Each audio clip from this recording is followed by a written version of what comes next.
give thanks unto the Lord, for he is good, and his mercy endureth forever. Good morning, honorable members, and those under the sound of my voice. For the next several sessions of our Moments of Impact Reflection segment, I'll be sharing from a new leadership series entitled, Becoming a Better Leader. John Maxwell once said, "Everything rises and falls on leadership."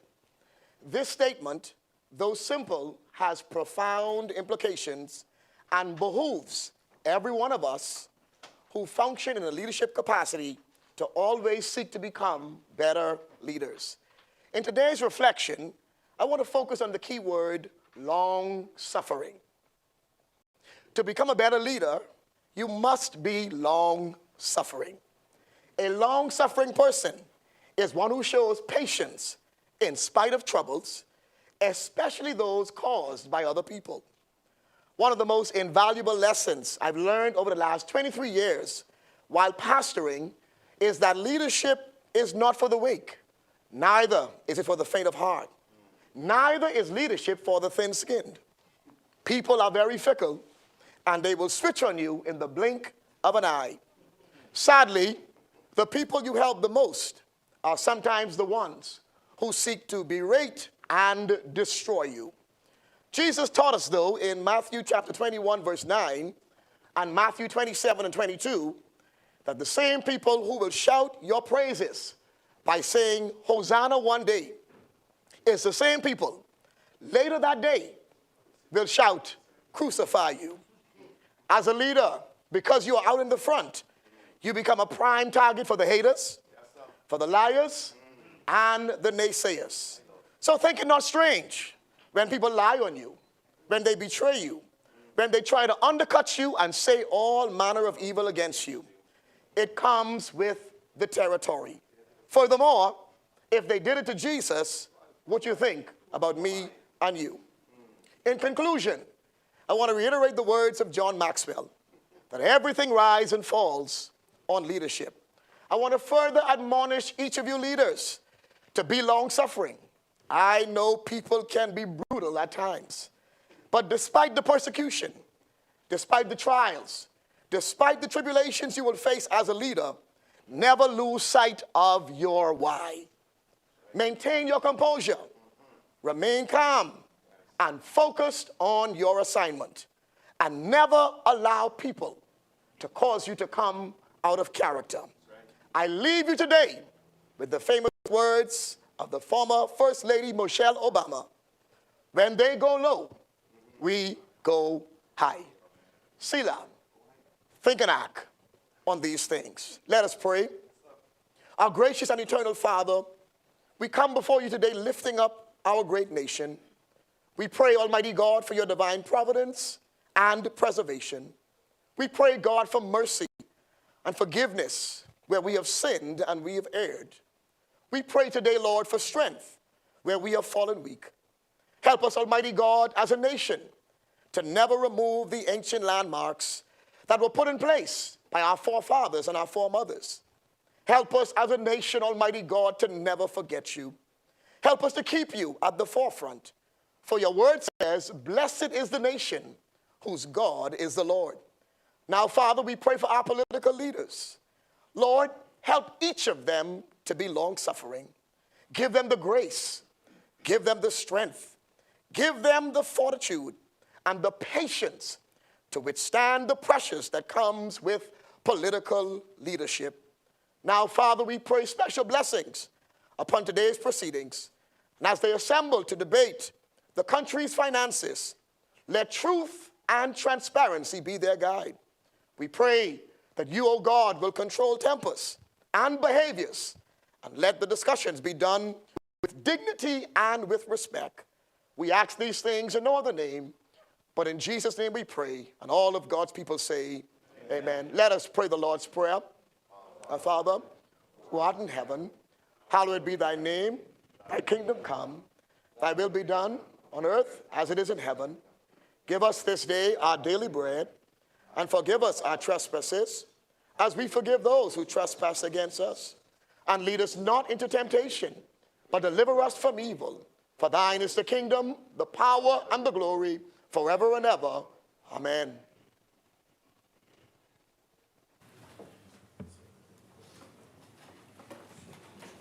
Philip Davis, Chester Cooper, Gladys Hannah Martin, Fred Mitchell, Michael Halkitis, Dr. Michael Darville, Clay Sweeting, Keith Bell, JoBeth Colby Davis, Ginger Moxie, Mario Bole, Jomo Campbell, Pia Glover Rowe, Miles LaRota, Zane Lightbourne, Lisa Ramming, Leon Lundy, Leslie Miller Bryce, Sebastian Bastian, Marcus Roll, Wade Watson, Leonardo Lightbourne, Kirk Cornish, Mikhail Bonnaby, Darren Pickstock, Owen Wells, Michael Pintard, Randy Roll, Bradley Fox Jr., Sean Roberts, Jamal Strawn, Kingsley Smith Jr., Sylvanus Petty, James Kwesi Thompson, Michael Barnett Ellis, Dr. Andre Rollins,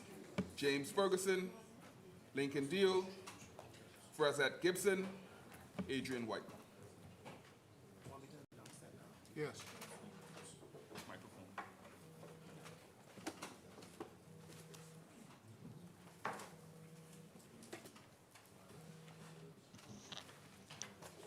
Good morning, honorable members. Some people can't. That's okay. Because you. Before we begin, I'd like to make a formal announcement. I don't know if any of you would have completed the medical document that would have been sent to you by email, but the Cabinet Office is asking that be returned today if you want to continue with any medical coverage. And for the ones that do that is very important, okay? Today we begin the budget debate. Good morning. Good morning. I'm sorry, just a point of clarification. You're saying those who have existing have to also fill this form? Yes, sir. Yes, sir.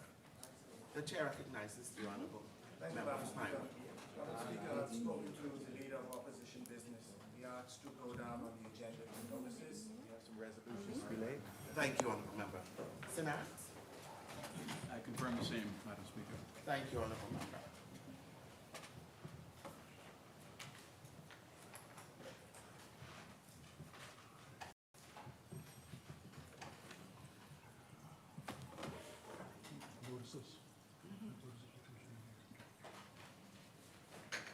Notices for future meetings?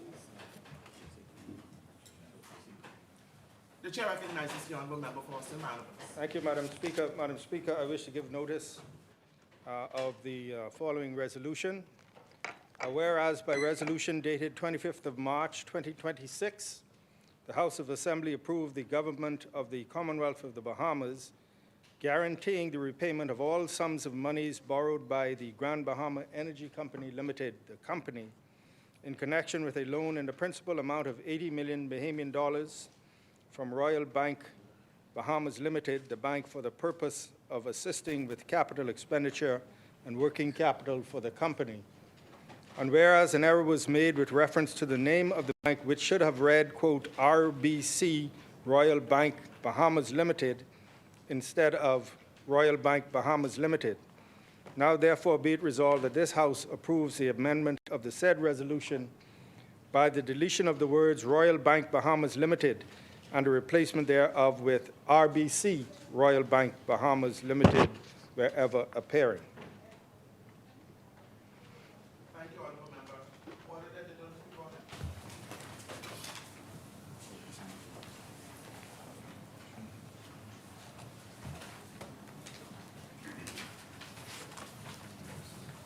Order and notice to lie on the table. For the notices. You may proceed, honorable member. Yes, Madam President, Madam Speaker. Madam Speaker, I wish to give notice of the following resolution. Whereas the Bahamas Mortgage Corporation is a body corporate established under Section 3 of the Bahamas Mortgage Corporation Act, Chapter 254, Statute Law of the Bahamas, the Act. Now therefore be it resolved that this House approves and authorizes the Minister of Finance on behalf of the Government of the Bahamas to, 1, to guarantee the repayment by the Bahamas Mortgage Corporation to the National Insurance Board of bonds in the principal sum of 15 million Bahamian dollars and interest due thereon, or any part thereof, in order for the Bahamas Mortgage Corporation to settle its obligations to NIB. And 2, to guarantee the repayment by the Bahamas Mortgage Corporation in relation to the refinancing of existing bonds in the principal sum of $61,500,000, which will be maturing over the next 18 months, and interest due thereon, or any part thereof. Thank you, Honorable Member. Order that the notice be brought up.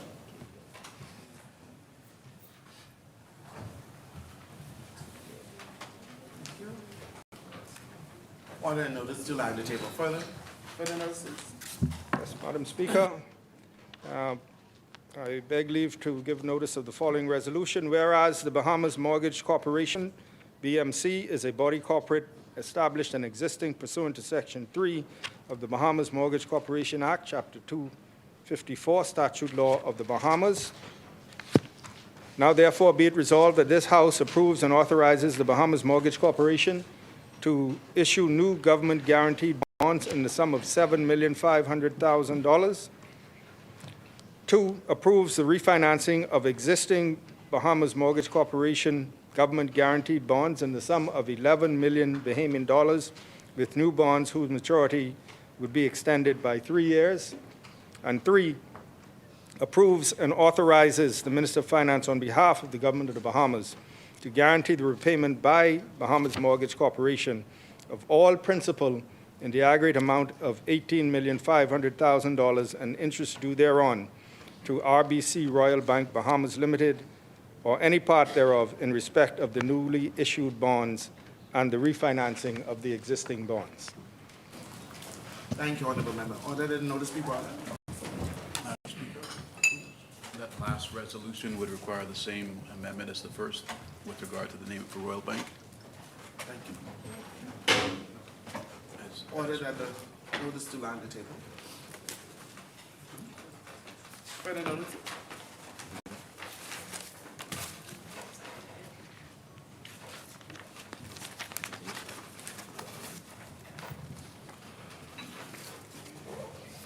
Thank you, Madam Speaker.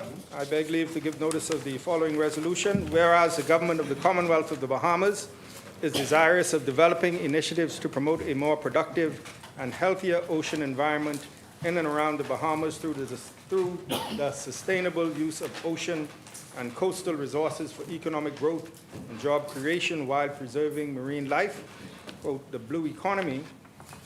Now therefore be it resolved that this House authorizes the Minister of Finance to borrow such sums not exceeding $30 million in the currency of the United States of America from the Inter-American Development Bank. 2, approves the government entering into a loan agreement and other necessary documents with the bank for the financing of the project in a total sum not exceeding $30 million in the currency of the United States of America. And 3, approves the proceeds of the said loan being used solely for the purpose of the project. Thank you, Honorable Member. Order that the notice be brought up.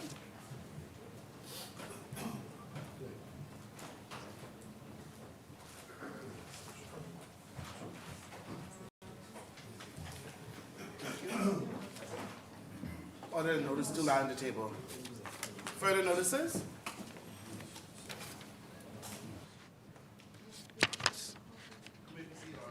Thank you, Madam Speaker. Madam Speaker, I beg leave to give notice of the following resolution. Whereas the Education Loan Authority is a body corporate established under Section 3 of the Education Loan Authority Act number 46B, Statute Law of the Bahamas. Now therefore be it resolved that this House approves and authorizes the Minister of Finance on behalf of the Government of the Bahamas to guarantee the repayment of bonds in the principal sum of $9,750,000 Bahamian dollars and interest due thereon, or any part thereof, in order for the authority to settle its obligations to the National Insurance Board. Member, order that the notice be brought up.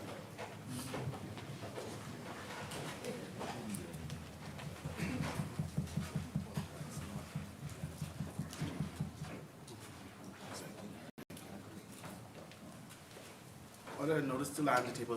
Further notices? No further notices. Thank you, Honorable Member. We will now refer No, back let's make 5. to Let's make 5. the order of business. 1, 2, 3, Introduction and swearing of new members.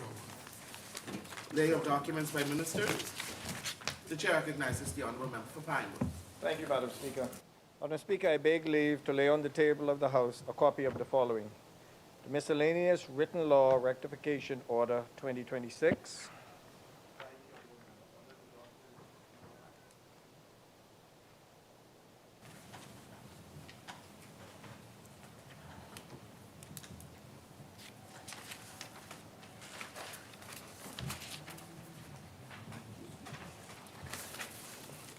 Order the document to lie on the table. Further laying of documents.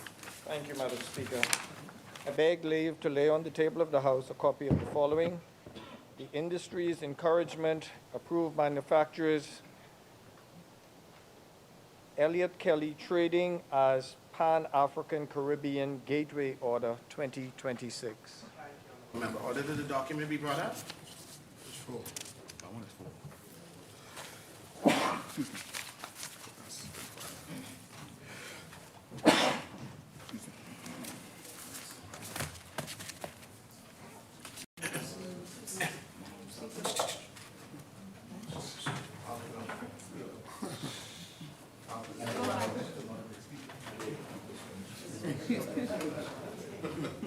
There you go.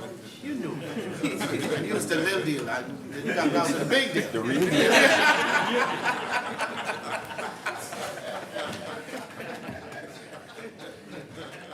Thank you, honorable member. Order the document be brought up. Thank you. Order the document to lie on the table. Thank you. Thank you, Madam Speaker. Madam Speaker, I beg to leave to lay on the table of the House a copy of the following: the Industries Encouragement Approved Product Elliott Kelly Trading as Pan-African Caribbean Gateway Order 2026. Order the document be brought up.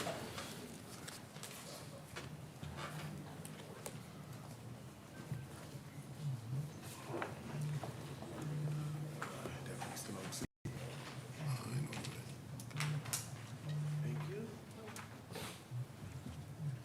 Order the document to lie on the table. Further laying of documents.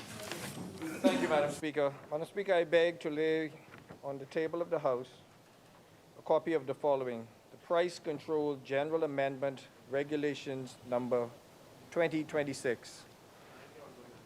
Order the document be brought up.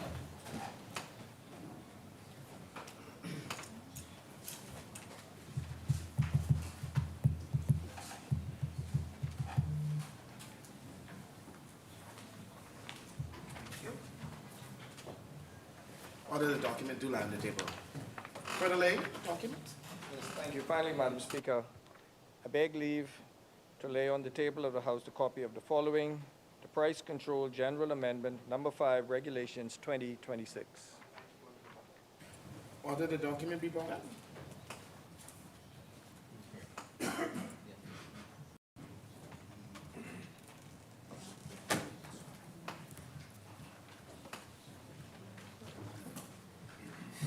Order the document to lie on the table. Further laying of documents? No further laying. Thank you, honorable member. Statements and communication by ministers. Laying of documents. Okay, sorry. The chair recognizes the honorable member for St. Barnabas. Thank you, Madam President. Madam Speaker. Madam Speaker, I beg leave to lay on the table of the House a copy of the following: the Public Debt Management Bahamas Registered Stock 2029, 2031, 2032, 2036, 2049, and 2054, Number 3 Directions 2026, and the Fiscal Strategy Report, Commonwealth of the Bahamas, May 2026. Order that the document be brought up.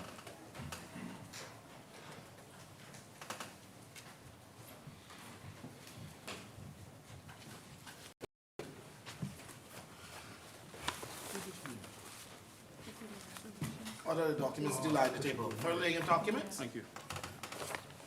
You got all the reasons? No further, no further, no further. No further. No further. Thank you, honorable members. Statement and communication by ministers. I can put them on full. Thank you, honorable members. Communications by the clerk. None, Madam Speaker. Messages from the Governor General. None, Messages from the Senate. none, Motion for leave of absence, leave to resign seat and new ribs.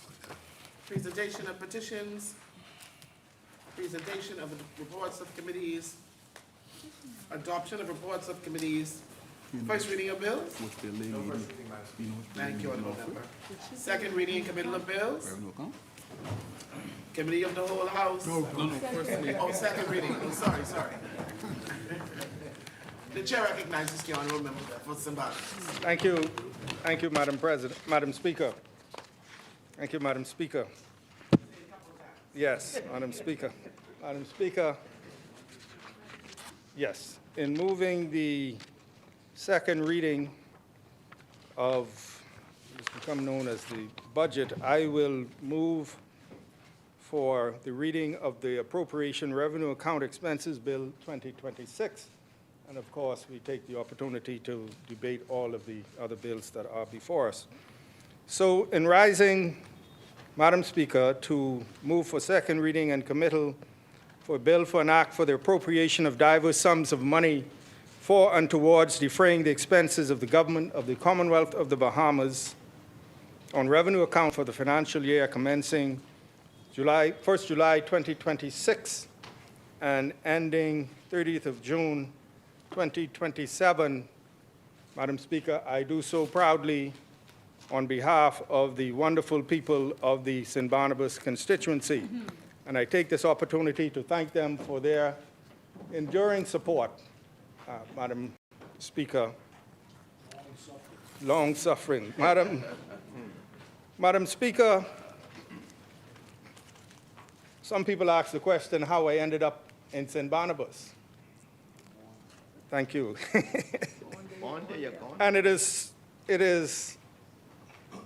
I wouldn't say ironic, it's fortuitous, Madam Speaker, that where my campaign office and soon-to-be constituency office, as soon as we put the paint job on it, is now located, is about 100 yards from where I grew up in Coconut Grove on Market Street. And so, for me, this is a homecoming. As you would know, Madam Speaker, I served previously in this place as the Member of Parliament for firstly Adelaide and then the Golden Isles constituencies. And as the pastor said in his homily, you know, having been unsuccessful in 2017 in Golden Isles, long-suffering is a virtue. And eventually, Yes, sir. my late colleague and brother, Vaughn Miller, who had parted ways with the side opposite over his standing up for poor Bahamians and voting against the unconscionable, grotesque, Oh, boy. unconscionable and grotesque 60% increase in VAT on the backs of the Bahamian people. More people. He parted ways, and he eventually, when he joined the Progressive Liberal Party, of course, he became the Member of Parliament for Golden Isles. And so I had to step aside. But I endorsed him, I introduced him, I went on walkabouts with him, and when time came for nominations in 2021, our leader said to me, well, Mike, you know, there's a couple of seats available. And one of them is, you got this one. I said, we also got St. Barnabas. Now, Madam Speaker, if I were to have my top two choices, it would be St. Barnabas and Cat Island. But you know, Cat Island was taken. Cat Island was taken and has been taken. But I said to, no, I didn't tell him that. I didn't tell him that. I said at the time, St. Barnabas. That is where I grew up. From a boy experiencing the representation of the likes of Edmund Moxie, Sinclair Houghton, Matthew Rose, and so it was a sort of homecoming for me. As I said, we were not successful in that 2021 election, but I promised the people during that election that win or lose, I will be with them, because going back into the constituency and seeing some of the needs, particularly the need to reach out to our young people and provide programs, positive alternatives for them. The need to improve our housing situation, to expand housing, improve the housing stock and the conditions. The glaring need, Madam Speaker, to replace the shuttered Coconut Grove Clinic. And that that is something that I am extremely proud that myself, along with my colleagues, now colleagues on this side, the Honorable Michael Dav, the Honorable Member for Tall Pines and Honorable Member for Angliston, who advocated so strongly and got that started where it's progressing very nicely, the Coconut Grove Advanced Health Center.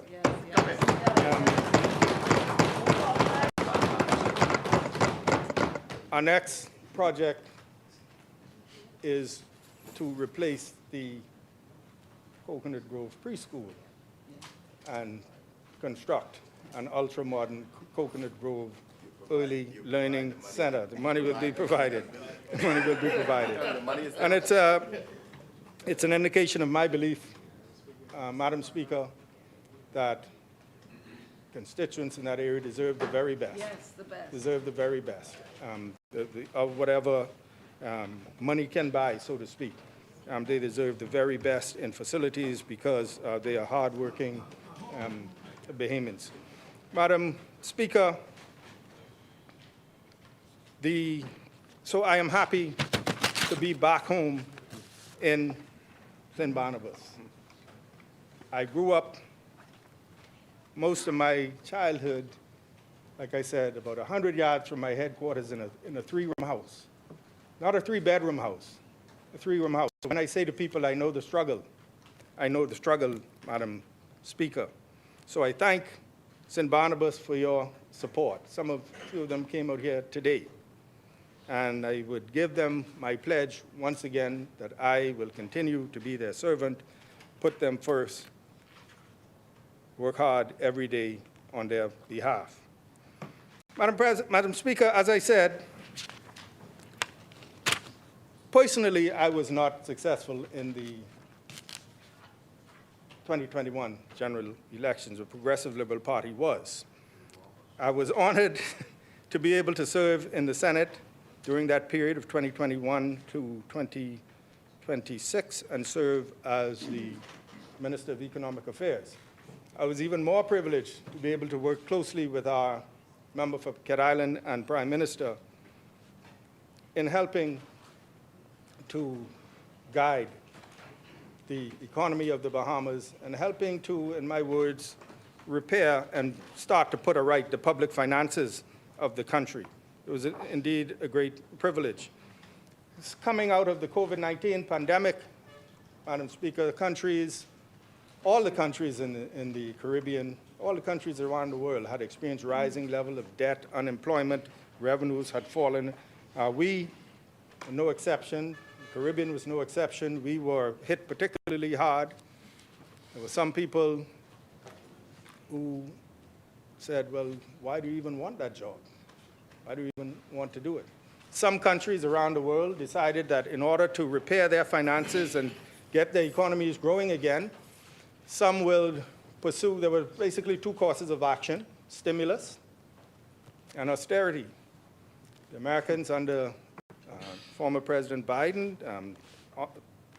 initiated a stimulus program where money was pumped into the economy to get spending going, and that had some positive and negative effects. So there was stimulus, mostly the United States, and austerity. The Europeans adopted that austerity profile, cut spending, raise taxes in order to get budgets back in balance. Our Prime Minister, Madam Speaker, decided on a middle path very, very early in the administration. He said, what we will do, we cannot fool ourselves in thinking that we can just grow out of this problem. And most definitely, we cannot tax ourselves out of the problem because the people have suffered enough during COVID and following Dorian and, job losses, et cetera. And so he developed a 4-point strategy. He says we will grow the economy, open up the economy safely to get the economy growing, get people back to work, get visitors back in here, get people spending money. We'll do it safely, free testing. We will improve our revenue administration because we know that there is activity going on in the country that should fall within the taxation net, to put it bluntly, or that should be subject to revenue collection that has not. we have to contain our expenditure. We have to look to see where there's wastage and make sure that our expenditure is not running away.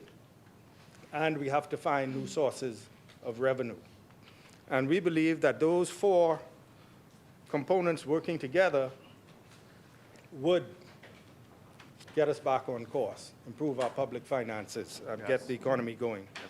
It was not an easy road, and it is quite fortuitous, Madam Speaker, that the pastor spoke of long suffering, because through perseverance, now we are in a position where instead of our credit ratings being downgraded, they're being upgraded, where we are getting, instead of being scolded by observers like the IMF, we are being encouraged and congratulated by them for being able to turn things around.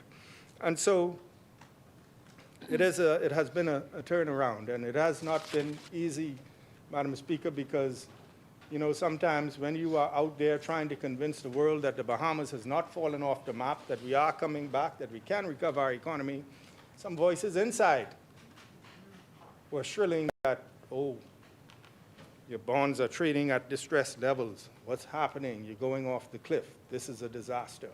And so you're fighting against those things. But through it all, Madam Speaker, we are here. We are moving forward, still standing, still growing, and growing, Madam Speaker, at a clip. Progress. At a clip that exceeds most of the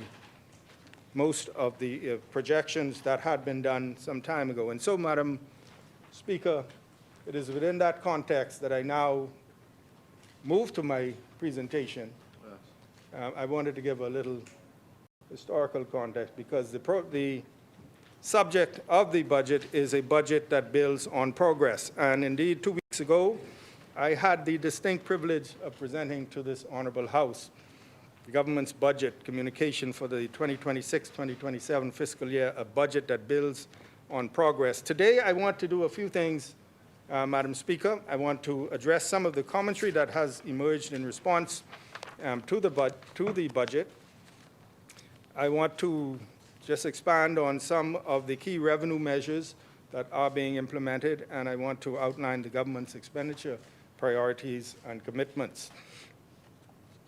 Madam Speaker, the Bahamian people have recently renewed their mandate to this administration, affirming the progress we have made and entrusting us with the responsibility to go further. This budget is therefore focused not on starting over, not on reset, not on start, review, and cancel, but on building. Building on stability, building on reform, and building on results. Building on results, Madam Speaker, that are already being felt across our economy.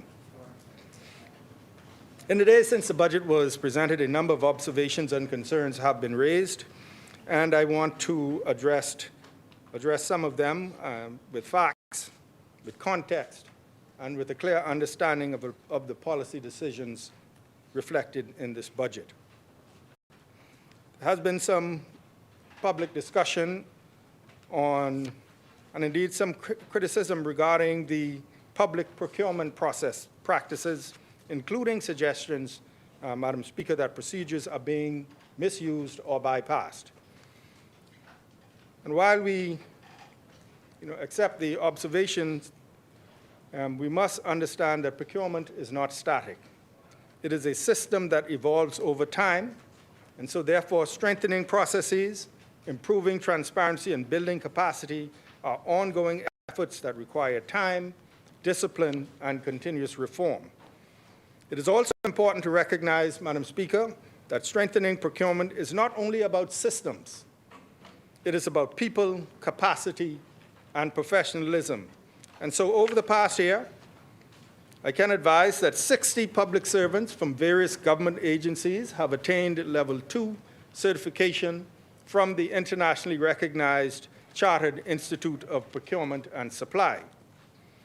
A further 3 officers have completed the Level 4 diploma program within the past 15 months. 30 participants from government and the private sector completed an Inter-American Development Bank-supported course on preparing bidding documents. And another 30 public officers participated in training on best practices for evaluating vendor proposals. These initiatives ensure that procurement decisions are not only transparent, but also technically vigorous, fair, and aligned with international standards. And we are continuing the work, Madam Speaker. Planned initiatives for the upcoming 2026-2027 year include procurement workshops focused on Family Island vendors and increasing women's participation, the establishment of a multi-stakeholder consultative group, and the creation of a public service career path for procurement professionals. Madam Speaker, the Ministry of Finance will, in short order, undertake a comprehensive operational assessment of the procurement system covering the period 2021 to 2026.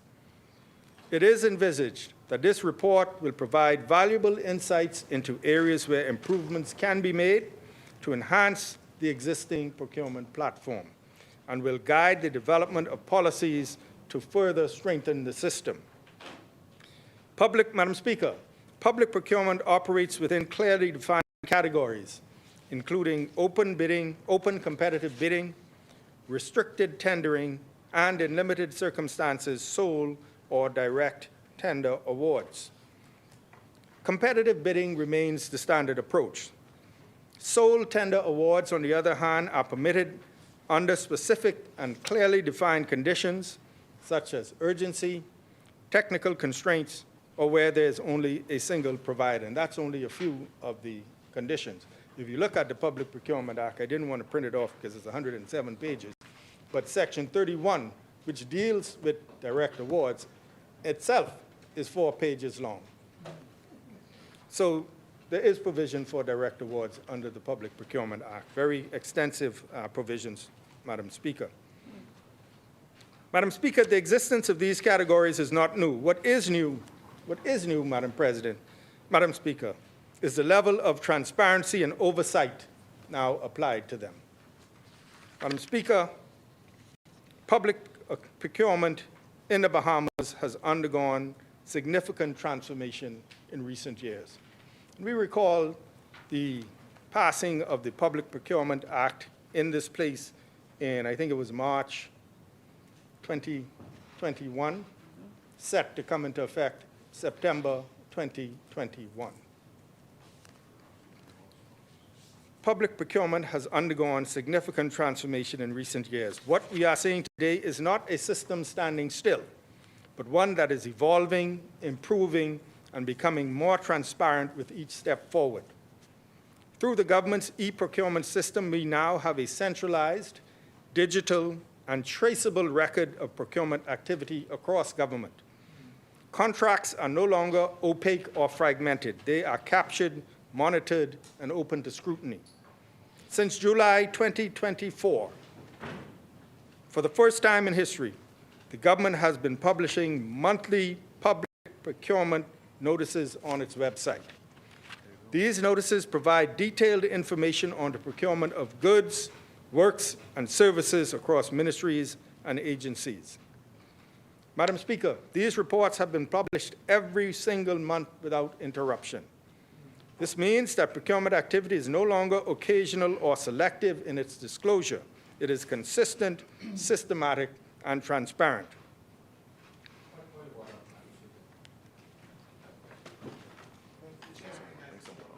Madam Speaker, the member is misleading the House and the public. We have raised on multiple occasions that there are multiple government agencies and departments that have not disclosed as outlined by the procurement law. If the minister wishes to restate that there are some ministries that recently have begun to disclose, that would be a fairer statement, but it is not true, it is not accurate that government ministries and state-owned enterprises have been disclosing as required by law. It is not true. Thank you, Honourable Member. The Honourable Member has an opportunity to give his contribution. He can expand on it. I said what I said. I said that the system is constantly improving and it is constantly expanding. I did not say every single government agency is already on the system. There are some that we need to have. But I am saying it is a far cry from what existed before we undertook this reform.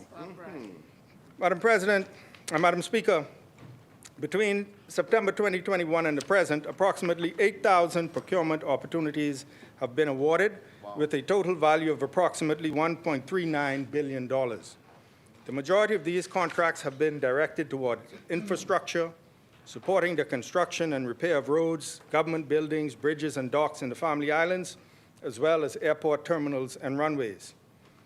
This is not just a statistic, Madam Speaker. This is real economic activity flowing into the Bahamian economy. When we examine the structure of these awards, an important point emerges. 29 contracts, that is contracts valued above $2.5 million, totaling approximately $569 million were approved by Cabinet. 182 medium contracts valued between, those are medium contracts are contracts valued between $400,000 and $2.5 million, totaling approximately $155 million were approved by the Procurement Board, and nearly 7,800 smaller contracts. Those are contracts under $400,000, totaling approximately $660 million approved at the ministry level. The overwhelming majority of opportunities, Madam Speaker, by number, are smaller contracts, 7,800. That means more access for small and medium-sized Bahamian businesses. And there's an even more important point that must be emphasized, Madam Speaker. Of the approximately $1.39 billion in contracts awarded, over $1.36 billion has gone to Bahamian companies.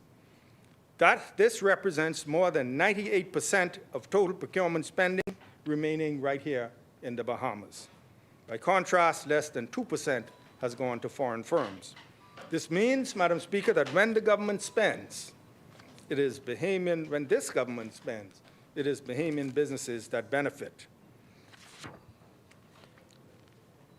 Madam Speaker, I want to now turn to public-private partnerships, particularly the road projects in Exuma, Eleuthera, and Cat Island. And I will, Madam Speaker, during the debate, lay the MOUs. They were supposed to be sent down to me this morning. If they get here by the time I take my seat, I will lay them. Otherwise, I will lay the MOUs related to these three.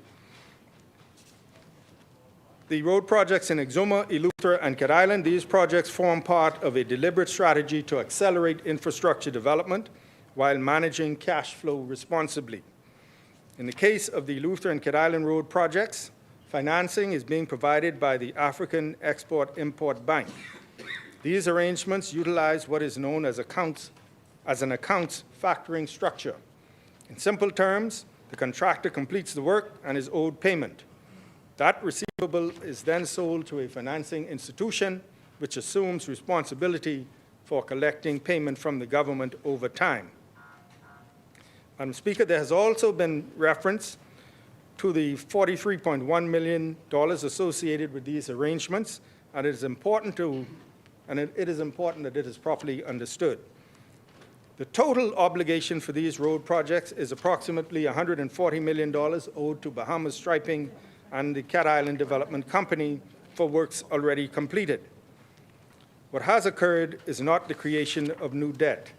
Rather, portions of those existing obligations have been sold by contractors to the African Export-Import Bank.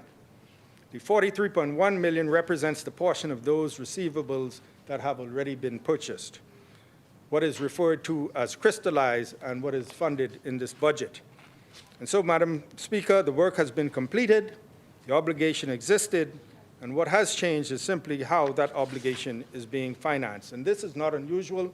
This is a recognized and legitimate financing model used internationally to deliver infrastructure efficiently. And so what is important, Madam Speaker, is transparency.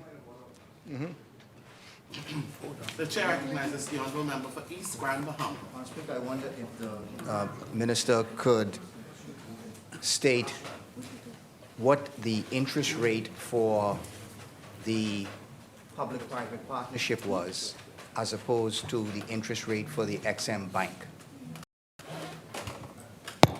Thank you, Honourable Member. I was about to say, Madam Speaker, I will be tabling the PPP agreements for the Exuma, Eleuthera, and Cat Island projects, and so members can then review them in full. So I will lay them. Like I said, if they get here to me by the time I said I'll lay them, otherwise during the course of the debate. Madam Speaker, the government is also modernizing how public finances are measured and managed. We are advancing the transition from a traditional cash-based accounting system to an accrual-based framework in line with international best practices. What that means, Madam Speaker, is that we are moving beyond simply recording when money is paid or received, and we will now capture the full financial position of the government, including its assets, liabilities, obligations, and long-term commitments. In practical terms, this allows us for the first time to develop a more complete picture of the government's true financial standing, including its net worth. And this transition is being undertaken in 3 critical phases. First, the development and implementation of a modern chart of accounts. And the chart of accounts is the backbone of any accrual system, and that work is approximately 85% complete. Second, the training and full implementation across all government agencies, ensuring that public officers have the capacity and systems required to operate efficiently under the new framework. And third, the continued strengthening of our information systems, supported by targeted investments in digital infrastructure to improve the accuracy, timeliness, and completeness of financial reporting. And this includes the ability to properly capture tax receivables, and tax receivables are published for the first time in this budget, as well as to measure and account for the government's fixed assets and other financial obligations.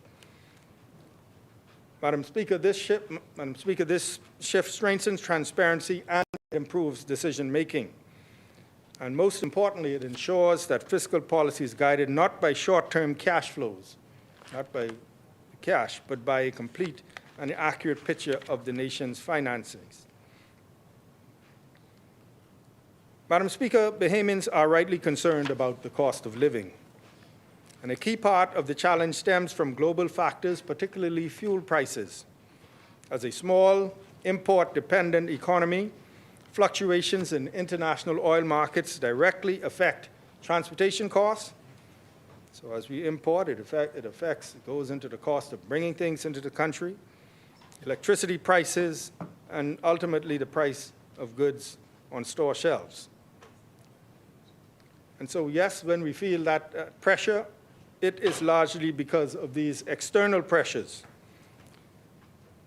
Madam Speaker, we are operating in a difficult global environment, but we have been able to maintain relatively stable prices compared to our regional peers. That stability is not an accident, but it reflects careful economic management and a deliberate effort to shield Bahamian households from the worst of global inflationary shocks. Madam Speaker, there has also been some concern expressed that the recent VAT reforms on food will force supermarkets to increase prices. But I submit, Madam Speaker, that much of the public discussion has overlooked the broader economic impact. Madam Speaker, this reform is a net positive for consumers. The exemption of VAT on food directly reduces prices at the checkout, putting immediate relief in the hands of Bahamian families. As prices go down, demand goes up, households are able to purchase more or reallocate spending in other ways that improve their overall standard of living. And importantly, Madam Speaker, we do not feel that it is a negative for business. In fact, it is a net positive. Higher demand leads to greater sales volumes, and in most realistic scenarios, higher volume offsets and can exceed any increased cost. In addition, Madam Speaker, we must consider the broader support provided to businesses. The government has already taken steps to offset one of the largest cost drivers outside of labor for the retail food industry, and that is electricity. All businesses that sell food benefit from this approach, and new businesses are able to offset the VAT costs on electricity, significantly improving their operating environment. This creates what can only be described as a double positive: lower prices for consumers and stronger conditions for efficient, competitive businesses. The bottom line I submit, Madam Speaker, is this: the claim that this reform will be catastrophic or drive higher prices is simply not supported by the evidence. On the contrary, it is designed to lower costs, stimulate demand, and strengthen both households and businesses. Madam Speaker, during the budget communication, or during the day of the budget communication, we laid the white paper on pension reform. And I want to be clear, Madam Speaker, that the white paper on pension reform was informed by consultation with labor unions and other key stakeholders over many years. As a matter of fact, Madam Speaker, I remember working on this during the second term of the Christie administration between the years 2012 and 2017, where we did a lot of research and a lot of work on pension reform. But unfortunately, it did not advance. And so this consultation has been ongoing. Madam Speaker, as I noted, we are advancing a contributory pension fund under which it is proposed that employees would contribute 3% and the government 5%. This modern structure will include individual accounts and stronger protections for workers and their families, giving public servants greater security in retirement. Madam Speaker, the need for reform is clear. Pension liabilities and obligations to retirees are projected to rise to $4.1 billion by 2032. And while pension and gratuity payments already account for nearly 6.2% of recurrent expenditure for the 9 months ending March 2026.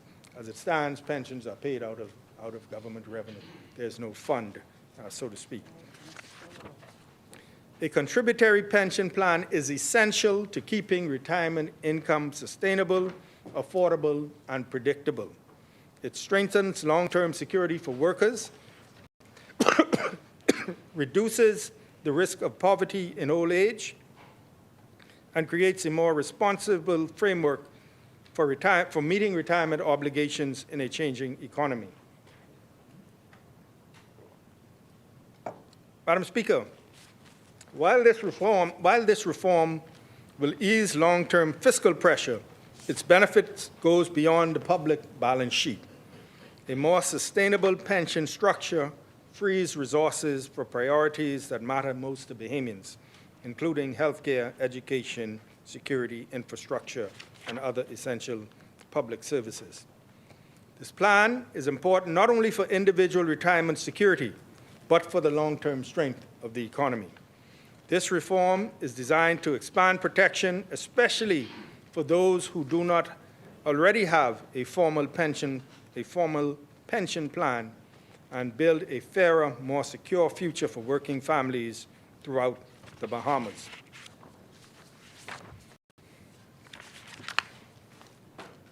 Madam Speaker, another concern raised is how the government is going to deal with tax arrears.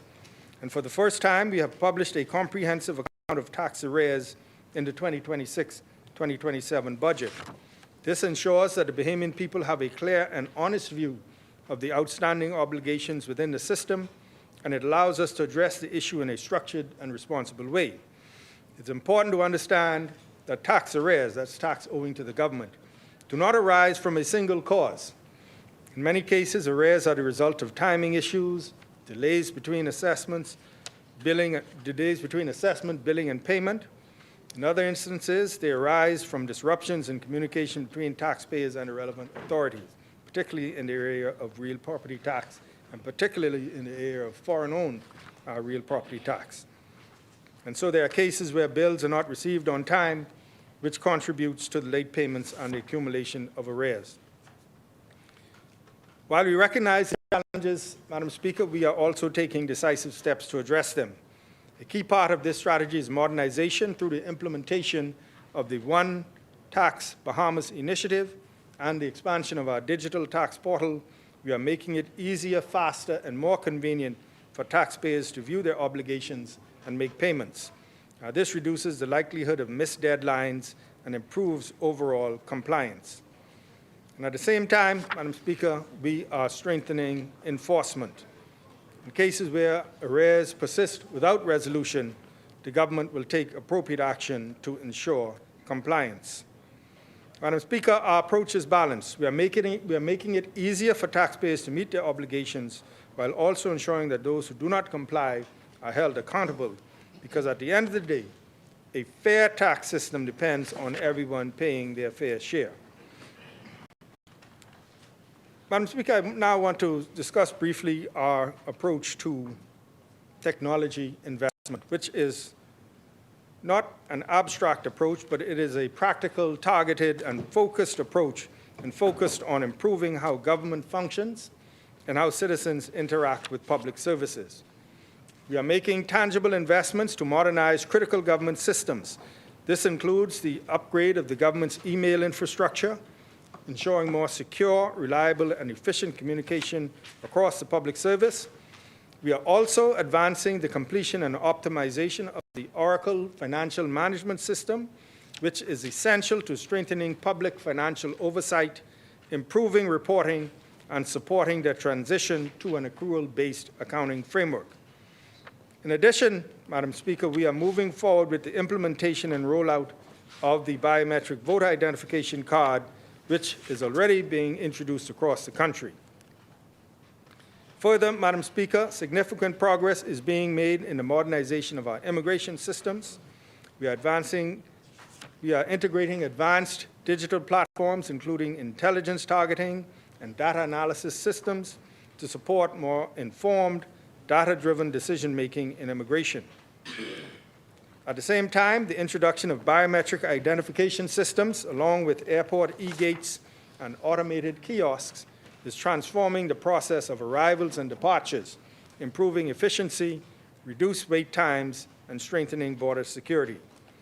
And taken together, Madam Speaker, these investments represent a steady and purposeful digital transformation of the public sector, one that is designed to improve efficiency, increase transparency, and position the Bahamas for the future.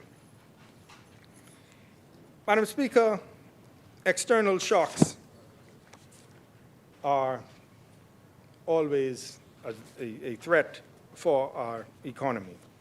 And this budget reflects a responsible approach to resilience. By maintaining a budget surplus, the government is building a financial buffer to respond in times of uncertainty. And sometimes we hear, Madam Speaker, people say, well, why is the government talking about a surplus? The government isn't supposed to be making a surplus. If you look on the other hand, Madam Speaker, we also have our people who are concerned about the level of debt.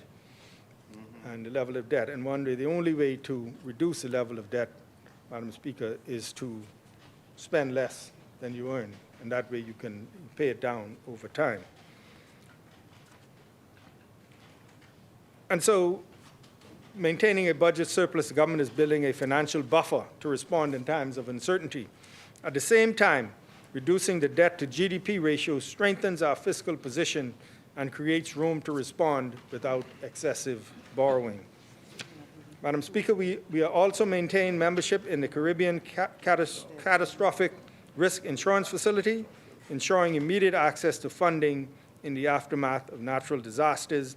And this is in addition to the contingent credit lines we maintain at the IDB for pandemic as well as natural disaster, a total of $200 million that we can access very quickly in the aftermath of any one of those occurrences. This provides, in all of these cases, provides critical liquidity when it is needed most. Additionally, ongoing efforts to diversify the economy through agriculture, energy reform, and infrastructure reduce reliance on tourism and strengthen long-term resilience. And we believe, Madam Speaker, our intent in crafting this budget not to have resilience as an afterthought, but built into the design of this budget. Madam Speaker, it has also been questioned whether the government is budgeting conservatively enough given global uncertainty. And the answer is yes. This budget reflects prudence and discipline. The surplus projections for this upcoming fiscal year have been adjusted to account for external risks, while revenue assumptions remain realistic and supported by improved compliance.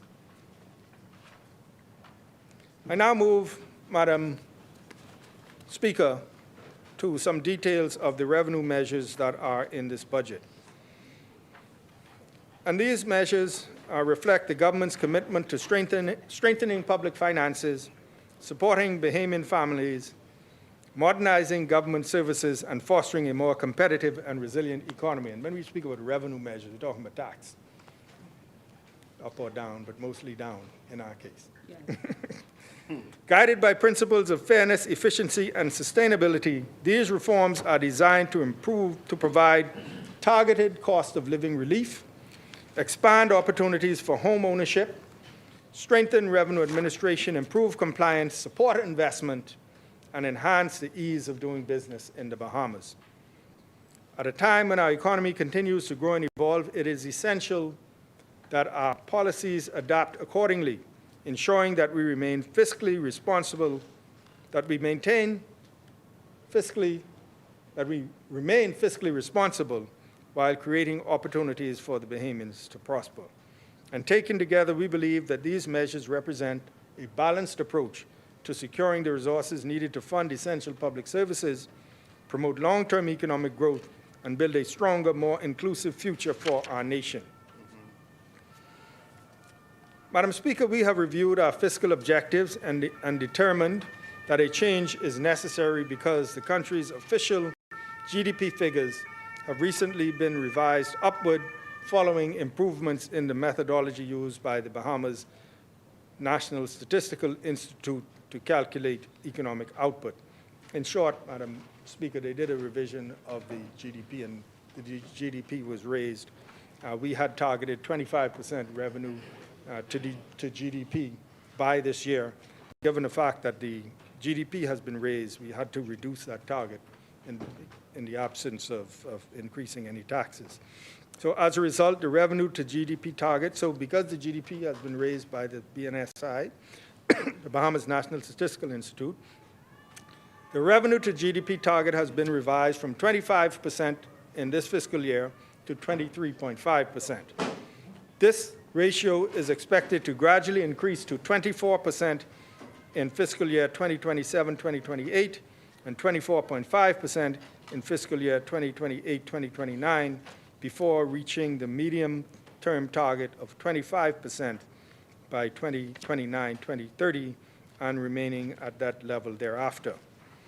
We also recognize, Madam Speaker, that in the absence of new tax measures, there is limited scope to significantly increase revenue through compliance improvements alone. In light of these considerations, and while remaining committed to strengthening public finances and ensuring long-term sustainability without introducing new taxes, we have revised our revenue to GDP target accordingly. So we're not increasing taxes. The GDP figure went up, and so we revised the revenue target downward to 23.5%. Madam Speaker, I will now outline measures that will provide meaningful relief to Bahamian families, expand opportunities for home ownership, support vulnerable citizens, and reduce the cost of essential goods and services.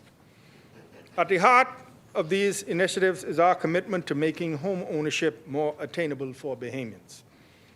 To help more families achieve the dream of owning a home, we will increase the Real Property Tax Act exemption for first-time homeowners from $500,000 to $600,000.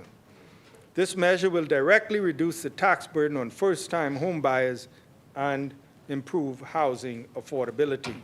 And so as it stands now, Madam Speaker, if you get a new home, you're exempted from real property tax for the first 5 years. If your home is $500,000 or less, we've increased that to $600,000. We will also extend the existing $300,000 exemption to owner-occupied We also extend the existing $300,000 exemption to owner-occupied duplexes and triplexes. This recognizing the growing importance of multi-generational living arrangements and supports the development of more affordable housing options across our communities. Further, we will extend VAT zero rating provisions to first-time homeowners purchasing duplexes and triplexes, eliminating an additional financial barrier for families entering the housing market. And you know, Madam Speaker, many Bahamians enter the housing market. They buy a property, they build a duplex, they live on one side, rent on the other side, and that is the way they begin to build wealth. And we are making it easier for them to do so by these exemptions. Importantly, very importantly, Madam Speaker, these first-time home owner concessions will be reserved exclusively for Bahamian citizens, ensuring that the benefits of these measures are directed to the Bahamian people. Further, Madam Speaker, we recognize the critical role that charitable organizations play in supporting those most in need.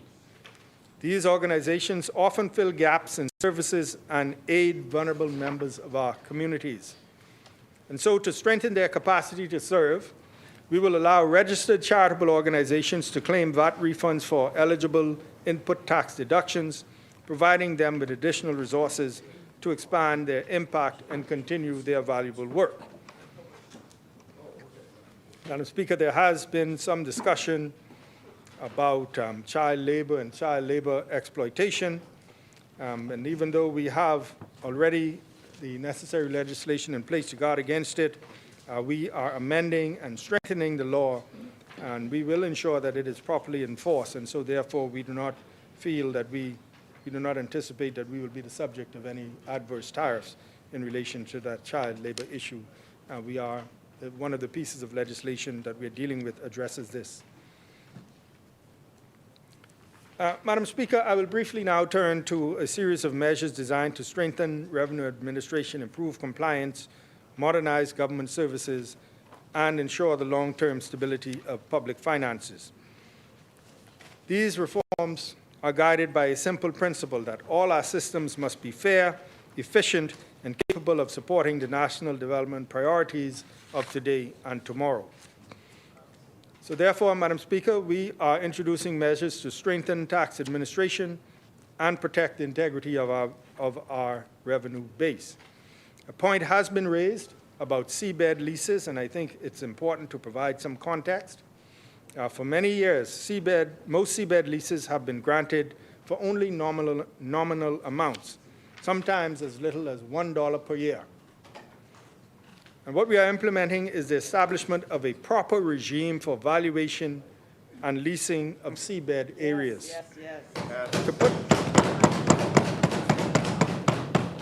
To put that into perspective, Madam Speaker, if a rate of $100 per acre were applied, it would represent a significant increase over the nominal fees that have traditionally been charged. And the key point, I believe, I want to state, Madam Speaker, is that this is an issue that cannot be attributed to any single administration. This has been the practice for more than 50 years. For decades, little or no meaningful value has been placed on the use of the seabed. What we are seeking to do now is correct that long-standing situation by ensuring that seabed leases are subject to a fair and transparent framework that reflects their true value. Additionally, Madam Speaker, a new property tax classification will be established for foreign-owned properties, creating a clear distinction between Bahamian and foreign ownership. Yes. Foreign property owners who do not satisfy residency requirements will be subjected to the commercial rate, ensuring a fair and equitable treatment of property taxation. Concerns have been raised, Madam Speaker. Well, suggestions were made that the government is attempting to introduce changes to permanent residence through the back door. And this claim, Madam Speaker, is false. The provision introduced simply recognizes that circumstances may arise that prevent an individual from proceeding to citizenship. In such cases, the individual may revert to residency status upon the payment of a $500 administrative fee. It is not a hidden pathway to permanent residence, but rather an administrative charge associated with transferring from the citizen track back to residency status. In this budget, Madam Speaker, we are also enhancing compliance under the domestic minimum top-up tax regime through the introduction of mandatory filings, quarterly payments, and modernized electronic payment systems. These measures will strengthen administration and ensure that taxpayers meet their obligations in a timely and transparent manner. And I said, Madam Speaker, in my short preamble that one of the pillars of the government's economic strategy was to find new sources of revenue. And after years and years of work, we will be in a position to begin to collect under the domestic minimum top-up tax regime this month. Madam Speaker, to improve VAT collection and reduce revenue leakage, government contract withholding will increase from 40% to 100%, while VAT liabilities will arise within 30 days rather than the current 180-day period. Particularly in the area of real estate, high-value real estate. Additional amendments will strengthen enforcement mechanism, close existing loopholes, and ensure the fair valuation of high-value property and business transactions. Further reforms to the Stamp Act and VAT Act will modernize our tax framework, prevent avoidance, and safeguard government revenues. Regarding the liquor license regime, an amendment is being proposed to reduce the number of board members on the Liquor Review Board in order to facilitate a more speedy processing of applications. Across other areas of government, we are also implementing measures to ensure that fees, penalties, and regulatory structures more accurately reflect the cost of services provided and the demands placed on public infrastructure. In customs, smart glasses and similar wearable technologies will attract a 10% duty rate, ensuring that emerging technologies contribute fairly to the revenue base. Within immigration, fees across permit categories will be updated to better reflect current service delivery costs, while a new late payment penalty structure will encourage timely compliance and improve administrative efficiency. Madam Speaker, we are also taking steps to strengthen accountability and improve the management of public resources and infrastructure. For environmental health services, landfill fees will be introduced under a user pays model, helping to support more sustainable waste management practices. At the same time, increased fixed penalties will strengthen environmental enforcement and promote greater accountability. Within road traffic, vehicle licensing categories will be restructured based on vehicle weight, creating a fairer system that more accurately reflects road usage and infrastructure impacts. New title clearance requirements and penalties for delayed transfers will improve compliance and reduce opportunities for revenue leakage. Similarly, within the Port Department, a new fee structure for foreign-owned recreational vessels will ensure that those who benefit from our maritime infrastructure contribute appropriately to its maintenance, regulation, and ongoing development. Taken together, Madam Speaker, these measures represent an important step in modernizing public administration, strengthening compliance, closing loopholes, and protecting the revenues that fund essential public services. They will help build a more efficient and accountable government, ensure fairness across our economy, and secure the resources needed to support sustainable national development for years to come. Madam Speaker, I now will just address briefly initiatives designed at other modernization initiatives designed to improve efficiency, enhance transparency, and strengthen service delivery and support investment across our country. We are advancing a series of measures designed to simplify compliance, improve transparency, and modernize tax administration. A key initiative would be the introduction of a Bahamas Identification Number, or BIN, which will serve as a single identifier across all tax types. This will streamline interactions with government and make compliance easier for both businesses and individuals.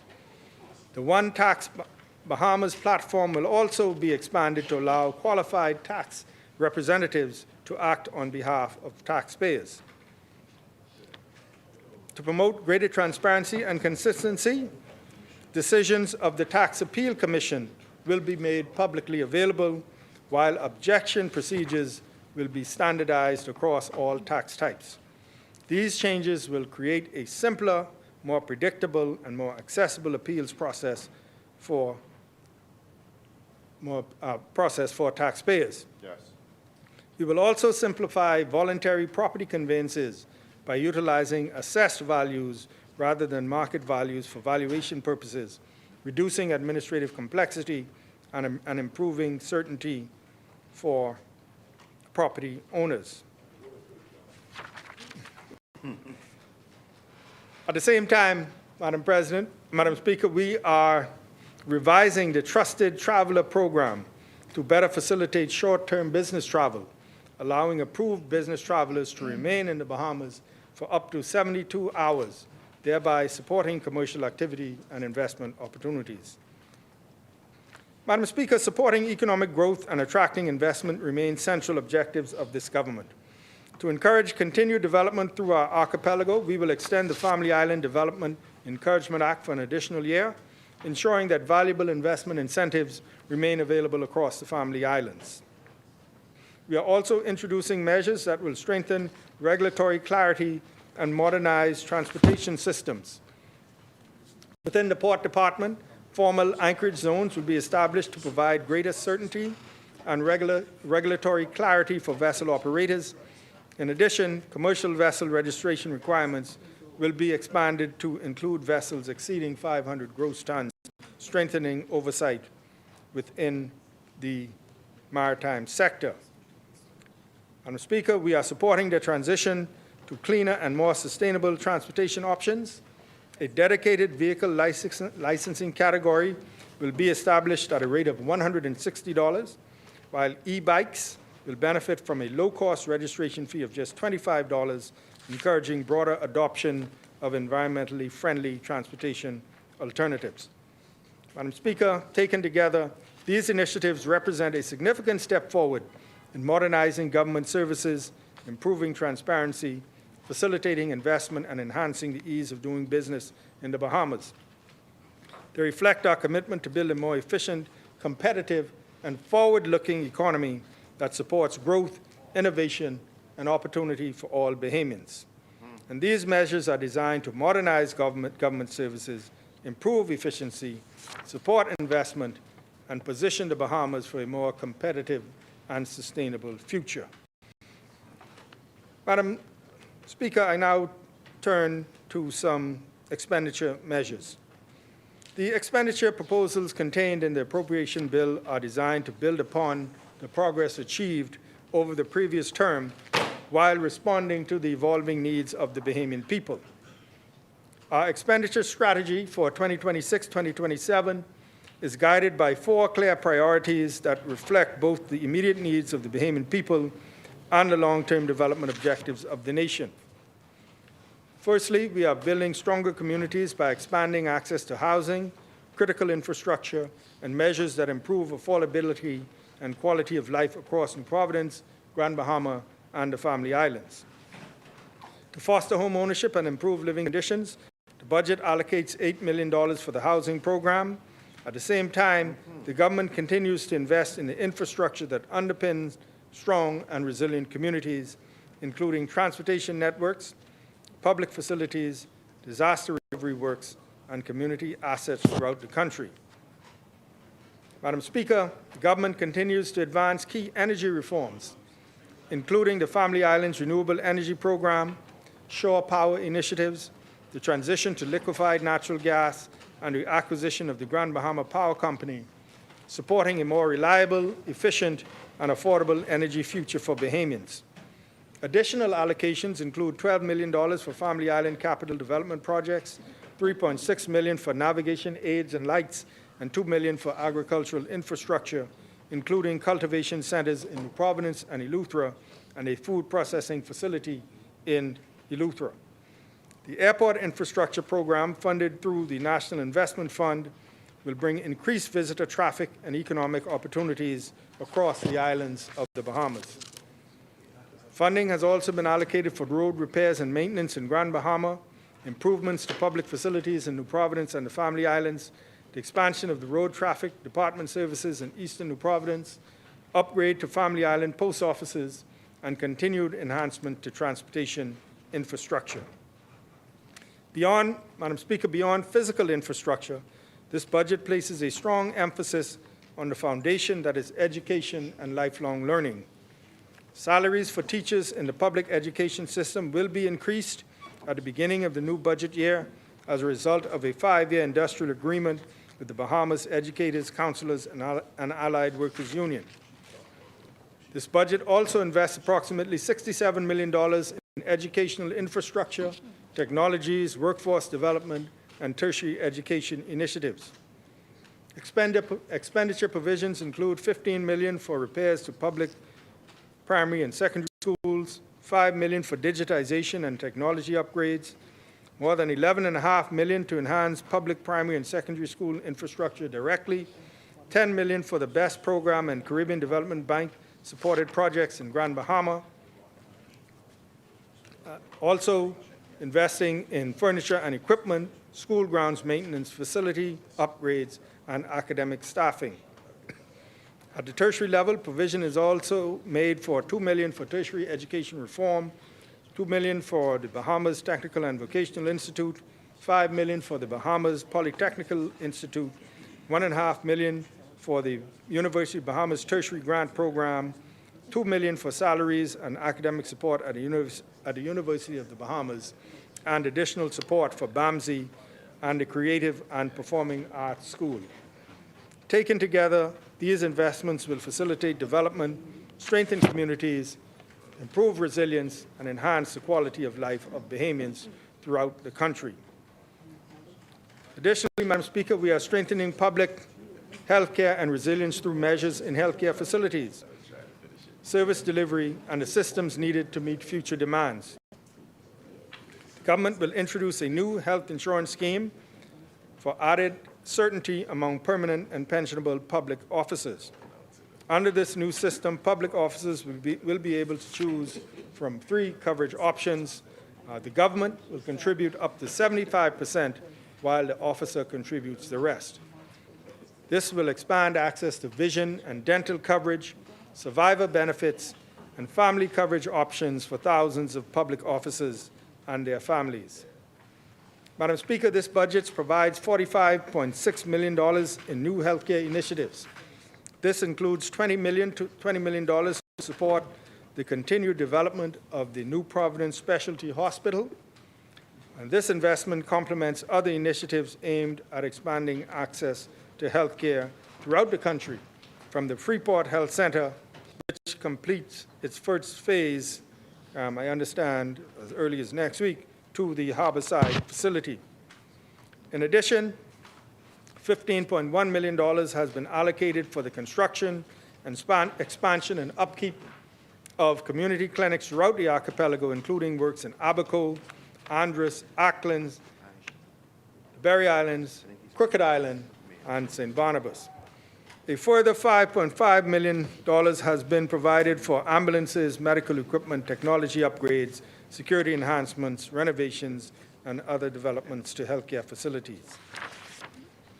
Madam Speaker, these measures build upon this administration's commitment to expanding access to healthcare throughout all islands of the Bahamas, in tandem easing the financial burden of healthcare on everyday Bahamians by the provision of health insurance. Madam Speaker, we are strengthening maritime security and defense infrastructure to better protect our borders, territorial waters, and national interests as a nation dispersed across so many hundreds of islands and keys. This budget provides $15.7 million to strengthen the capabilities and infrastructure of the Royal Bahamas Defense Force, enhancing maritime surveillance, border security, operational readiness, and disaster response capacity. This government is also investing approximately $15.2 million in correctional services, law enforcement technology, and public safety initiatives.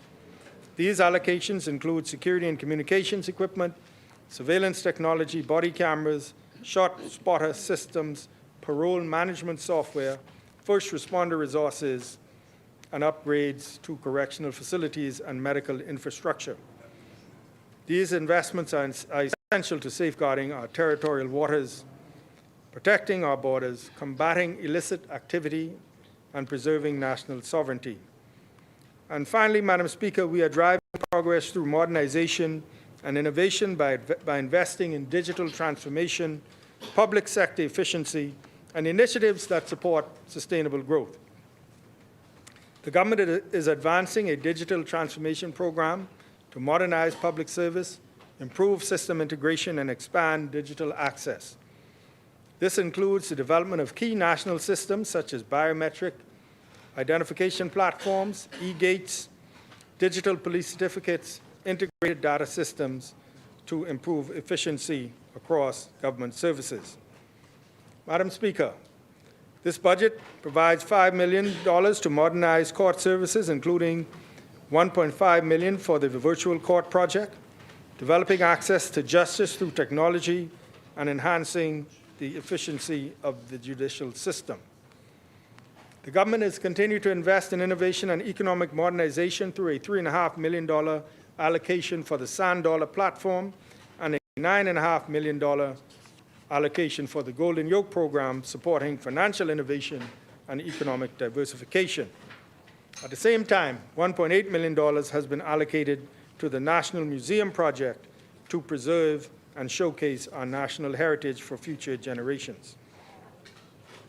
Madam Speaker, beyond these capital investments, the government is also advancing a broader modernization agenda.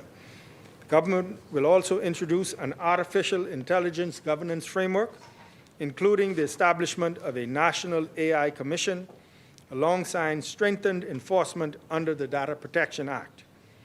Additional initiatives include the development of digital platforms such as the Freedom of Information Portal, emergency communication applications, and unified government service platforms. Madam Speaker, taken together, these expenditures reflect a government focused on strengthening public services, investing in people, bolstering economic growth, protecting national security, and maintaining the fiscal discipline necessary to ensure long-term sustainability. But most importantly, Madam Speaker, these allocations ensure that the progress received in recent years continues to translate into real and lasting benefits for the people of the Bahamas. Madam Speaker, when we examine these measures in their full context, it becomes clear that what is before us is not merely a set of technical amendments or routine fiscal adjustments. What is before us is a broader attempt to respond to the realities of this moment in our national life. It is an attempt to answer the concerns of Bahamian families who are working hard, paying their bills, raising their children, and wondering whether the cost of living will ever become more manageable. It is an attempt to make government more efficient, the tax system more fair, public services more responsive, and economic opportunity more widely shared across our Commonwealth. So, Madam Speaker, this is why I believe that this debate cannot be reduced to figures on a page alone. Behind every line item and every policy proposal is a human reality. It is a young couple wondering whether they will ever be able to own a home. It is a single mother stretching a salary to cover rent, groceries, and transportation. It is a pensioner deciding how to manage the cost of medication. It is a worker opening an electricity bill and asking how much more can possibly be absorbed. And it is the residents of the Family Islands who do not want promises in principle, but progress they can actually see and feel in their communities. A serious budget, Madam Speaker, must speak to these realities, and these measures are clearly intended to do just that. We see that in the intention to address affordability in practical ways. We see that in the expansion of health coverage and a prescription drug program, which can ease the burden on households that now face difficult choices between care and other necessities. We see it in the support for agriculture, food production, and food security, which speaks directly to the question of how we reduce dependence on imports and begin to lower food costs over time. We see it in housing-related concessions aimed at helping Bahamians enter the market and ease pressure on rental supply. And we see it in investments and reforms in the energy sector, because no honest discussion about the cost of living in the Bahamas can avoid the issue of high electricity bills. Madam Speaker, these are not abstract concerns. These are kitchen table concerns. These are community concerns. These are national concerns.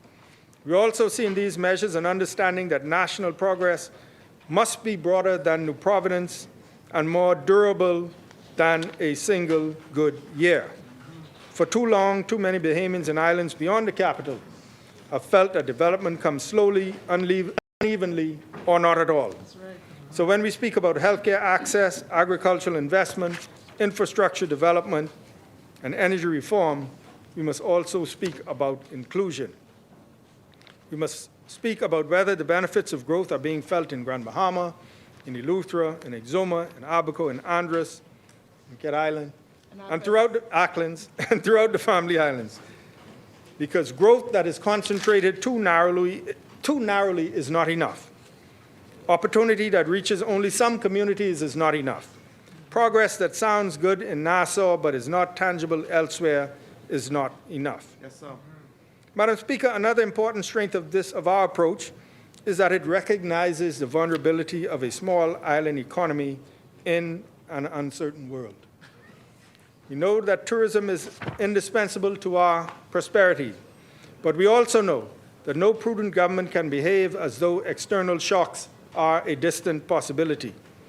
Global inflation, energy volatility, geopolitical tensions, wars, supply chain disruptions, and sudden downturns in travel all remind us that resilience must be built in before a crisis arrives, Yes. not after it arrives. That's correct. And that is why fiscal discipline matters.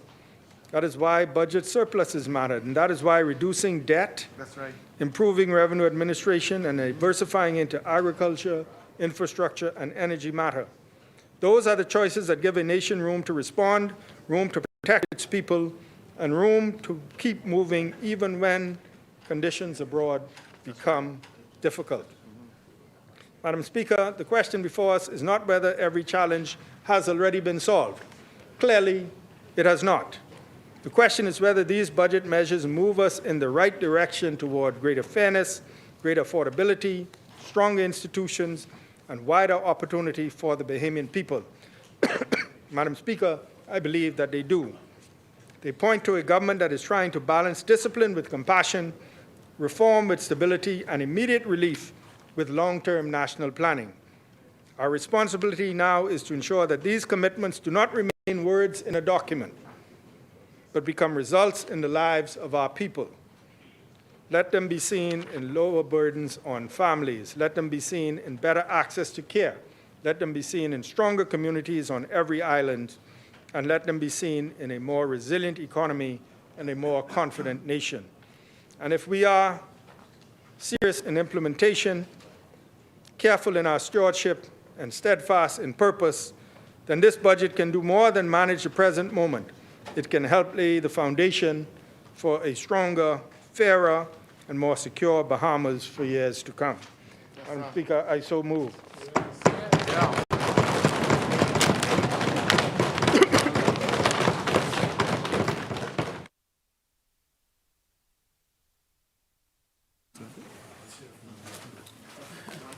The chair recognizes the honorable member for Nassau Village.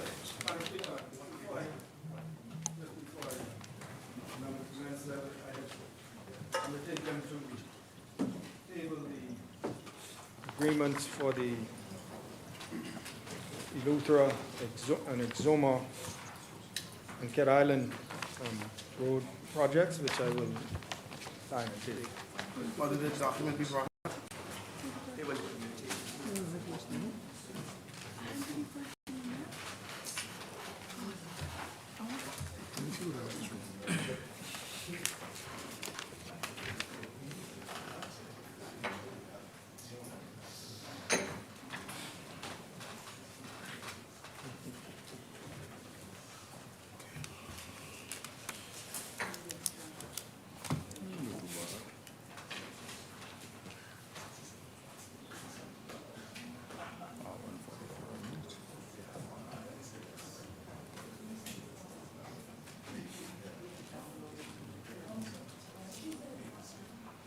Just 'cause he's second, then does he get more than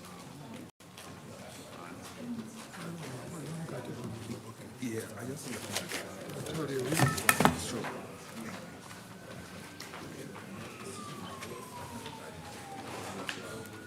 So you sent it to me to print already?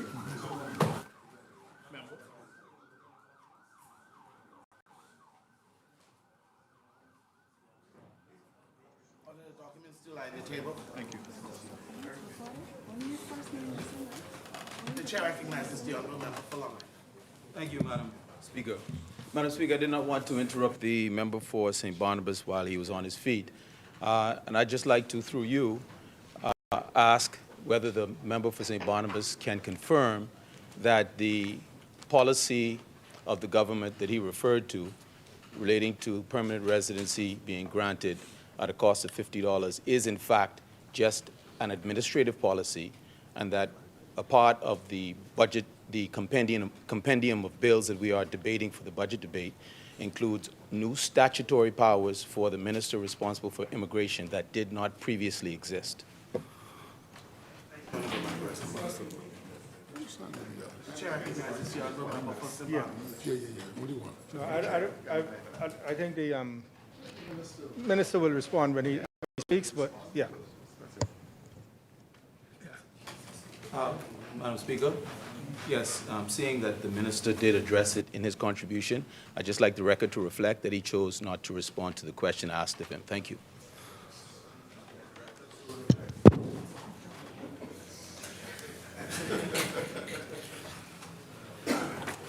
The chair recognizes the honorable member for Nassau. Good morning, Madam Speaker, colleagues. Madam Speaker, to God be the glory. Great things he has done. Madam Speaker, I rise to second the budget and to give my full support and my enthusiastic support to this administration's vision for the continued advancement of the Commonwealth of the Bahamas. Madam Speaker, I thank the Prime Minister, the Honorable Philip Brave Davis, for affording me this opportunity to contribute to this most important debate. But Madam Speaker, this is not only an important contribution for our country, it is an important moment in my continued service as Member of Parliament, now in my second term, Madam Speaker, in my second term.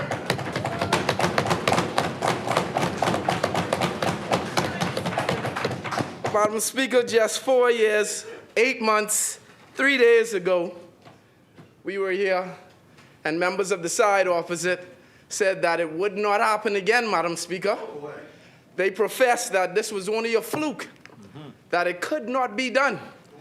Madam Speaker, I am here as a testament that 2 terms could be done and has been done, Madam Speaker.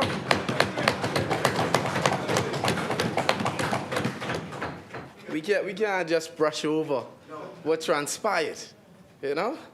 Madam Speaker, and as the new Executive Chairman of the Bahamas Public Beaches and Parks Authority,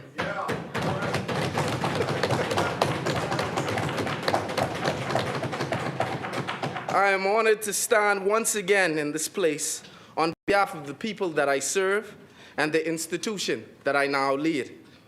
Madam Speaker, budget debates are among the most serious responsibilities of any parliamentary democracy. As we know, a budget is not simply a collection of numbers and projections. It is a statement of priorities, Madam Speaker. It is a declaration of values. It's a roadmap for national development. It is the instrument through which and by which our government's vision is converted into tangible action and real results for the Bahamian people. Madam Speaker, each budget cycle gives the Bahamian people a chance to reflect on where we have been, where we have to go, and to assess what we have done and what we need to do. Madam Speaker, it gives us a renewed mandate. It renews our commitment. It sets clear priorities, and most importantly, places resources behind the promises that we have made. Madam Speaker, this is why I'm proud to support this budget. I support it because it advances the government's blueprint for change and for progress. I support it because it continues the work of expanding opportunities, Madam Speaker, for Bahamians, strengthening our communities, investing in infrastructure, and supporting true and real economic growth. Madam Speaker, most importantly, the budget does not merely talk about the vision. It funds that vision. A vision without resources is simply and only aspirations. Madam Speaker, this budget puts money where the commitments are and gives us the tools that we need to keep moving forward as a country. But Madam Speaker, with your indulgence, as I segue just a bit, I pause to express my deep and heartfelt gratitude to the voters and to the residents of the great constituency of Nassau Village. Madam Speaker, twice now, they have placed their trust and their confidence in me by a staggering gap of 1,200 votes. 1,200 votes to the F&M candidate. Madam Speaker, that's not just a little bit of support.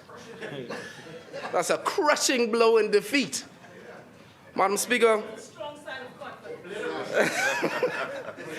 Madam Speaker, that support has allowed me to stand in this honorable House yet again and continue the work we have started together in my first term. To the people of Nassau Village, I say sincerely, thank you. I pledge to keep representing you with the diligence, the integrity, the accessibility and care that you've become so common and used to. Madam Speaker, I will continue to listen to their concerns, to advocate on their behalf, and to work every single day to improve the quality of life in our community. Madam Speaker, the confidence they have placed in me will not be taken for granted. That is why I wish to give them just a gift and inform them that I have spoken to the Minister of National Security, and we have been in talks to ensure that their community pool is created and installed so that it will accompany their newly built community center, Madam Speaker.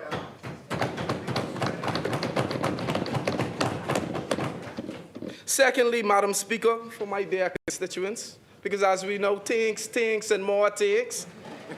Madam Speaker, I've engaged Ms. Angelique Griffin, a Nassau villager, a registered nurse, and the owner of Happy Healings Healthcare to assist my seniors with their programs and having in-home care, Madam Speaker, and essential services delivered to them and to the elderly, Madam Speaker, with daily living activities that they require. Madam Speaker, I was put in awe when I saw the demographics who delivered that crushing defeat to my F&M counterpart. And they were seniors, Madam Speaker. We cannot forget the bedrock and the persons who show up. And I have not, and I will not forget them, Madam Speaker. And as they go into their elderly years, I have put in place programs to cater to them. So I just want them to know, yeah, Molly is still here advocating on your behalf. Madam Speaker, I also rise today in my capacity as Executive Chairman of Bahamas Public Beaches and Parks Authority. The authority plays a vital role in the life of our nation. We are charged with the management, regulation, maintenance, and preservation of public parks and beaches that belong to every Bahamian.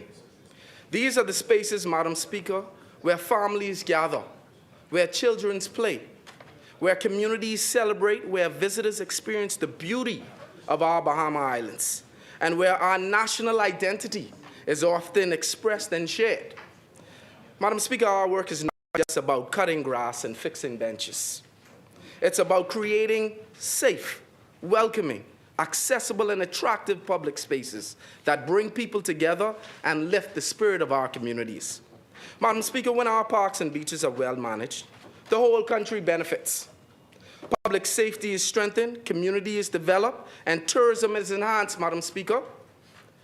Madam Speaker, I accepted the role of Executive Chairman with a profound sense of responsibility and optimism, because I believe that the authority stands at a turning point, Madam Speaker. We have a tremendous opportunity to build a stronger, more transparent, and more accountable more responsive, and more modern organization that truly serves the Bahamian people. Today, Madam Speaker, I would like, again, to beg your indulgence, to outline a new vision for the authority, a vision rooted in transparency, accountability, modernization, and safety, with measurable results, Madam Speaker. I give a simple but important commitment to this honorable House and to the Bahamian people under my leadership. The authority will embrace a culture of transparency and accountability. Transparency will be a governing principle, Madam Speaker. We have already begun a comprehensive resources and operational audit at the authority. We are taking a hard and honest look at our real, true staffing capacity and structure, our operational systems, our policies and procedures, and our reporting mechanisms, Madam Speaker, as well as our procurement practices and our overall institutional capacity. We must know exactly where we stand before we can chart a course to where we're going. Madam Speaker, we intend to identify the strengths and build on them, the weaknesses we must correct, and the opportunities which we must seize to improve service delivery in every corner of the authority. As a part of this process, Madam Speaker, we are examining critical functions. We are looking at currently outsourced and where it may be more efficient or more accountable and more sustainable to build internal capacity, Madam Speaker. What that translates to is that instead of paying high premiums for external services, if we can procure the expertise internally with the authority, we will be able to manage the budget more effectively. Madam Speaker, the authority will do this by hiring competent, experienced, certified professionals as permanent staff that can provide long-term value to the organization and to the Bahamian people. Our objective is clear, Madam Speaker, to ensure that the authority has the skills, expertise, and capacity it needs to fulfill its mandate effectively and efficiently. But, Madam Speaker, transparency alone is not enough. Accountability must walk hand in hand with transparency. The Bahamian people deserve to know that every dollar allocated to the authority is being used responsibly and producing real, measurable results, Madam Speaker. We are therefore undertaking a thorough review of our internal policies, procedures, and reporting structures. And of course, Madam Speaker, our internal controls. Where necessary, departments will be reorganized to eliminate duplication and clarify responsibilities. It will streamline operations and improve decision-making, Madam Speaker. There must be clear lines of authority, clear mandates, and clear accountability. Every department must know its role. Every employee must know their responsibility. Every dollar spent must be advanced and advance the authority's mission, Madam Speaker, to strengthen public confidence. We will publish updated policies, procedures, and operational guidelines on the authority's website so that the public can clearly see how the authority operates and how decisions are made. Madam Speaker, one of the central pillars of my leadership will be security. Madam Speaker, over the weekend I received a message with a picture stating that the western coast, where most of the tourists visit, had some debris and everything, and it had some children playing, Madam Speaker. When I sent that to the staff at Beaches and Parks, immediately they were deployed. They were deployed to not only restore the safety, but to beautify the entire space, Madam Speaker. This is the type of responsiveness you hope to see from your authority.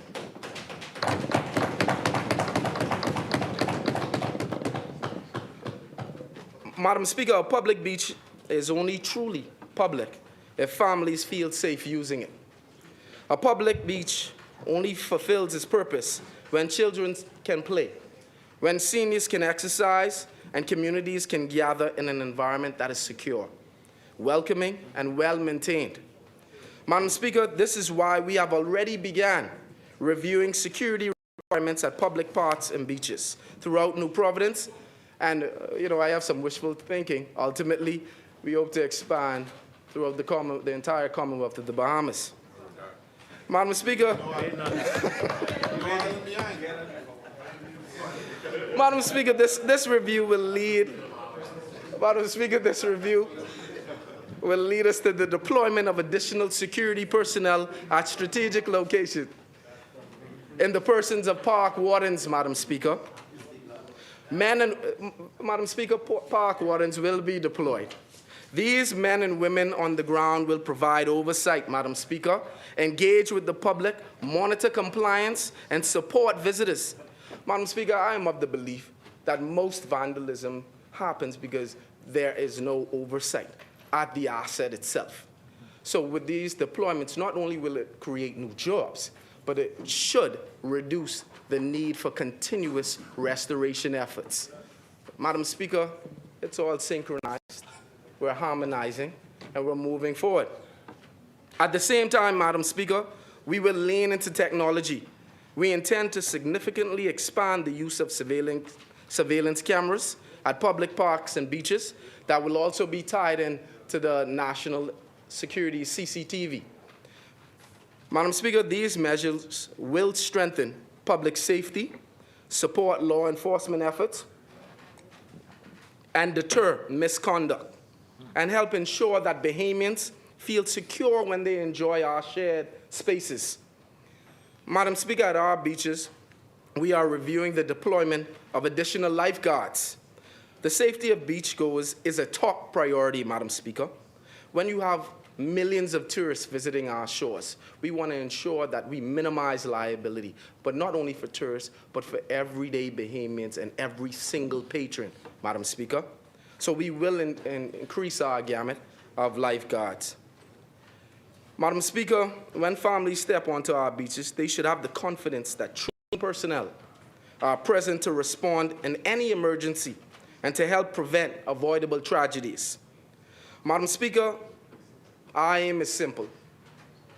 Public spaces where Bahamians feel safe, protected, and welcome. That's the aim. Madam Speaker, my mother always taught me cleanliness was next to godliness. Right? Therefore, I'm taking the authority into the 21st century, Madam Speaker. Madam Speaker, it is my intention that we will procure new machinery to ensure that beaches are cleaned regularly, automated, driven beach sifters to ensure that all beaches are clean completely. Madam Speaker, we will produce a schedule of cleaning, either daily or bi-daily, to ensure that each of our tourism products are presented in a way where patronage is utilized. Madam Speaker, our vision goes beyond security and maintenance.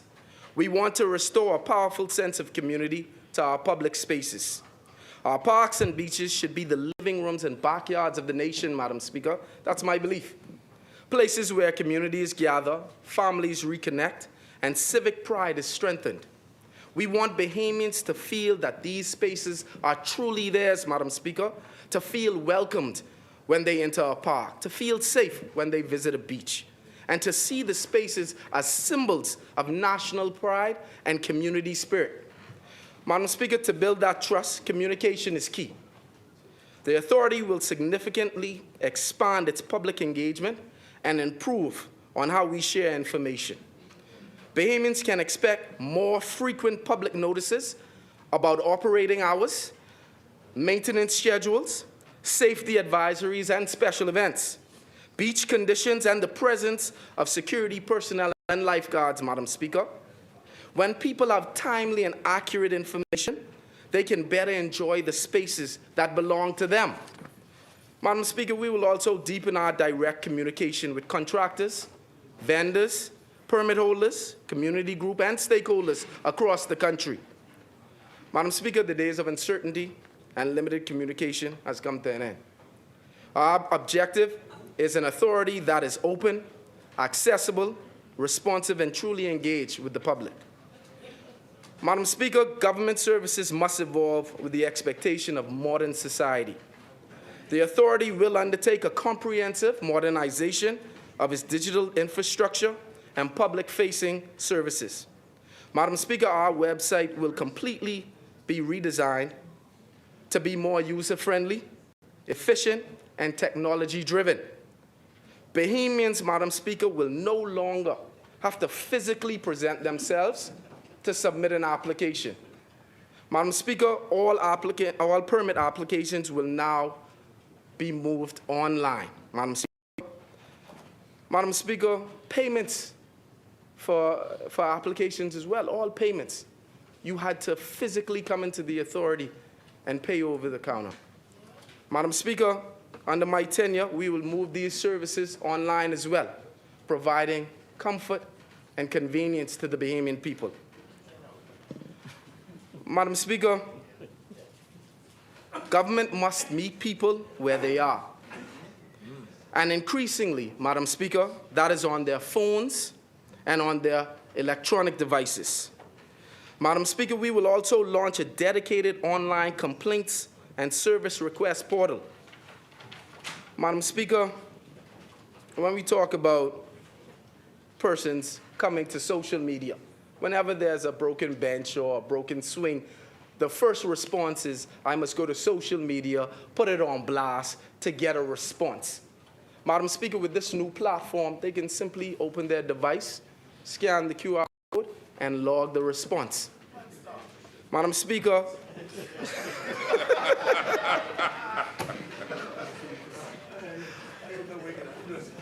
right, Madam Speaker, we're moving into a new generation. It's a new day.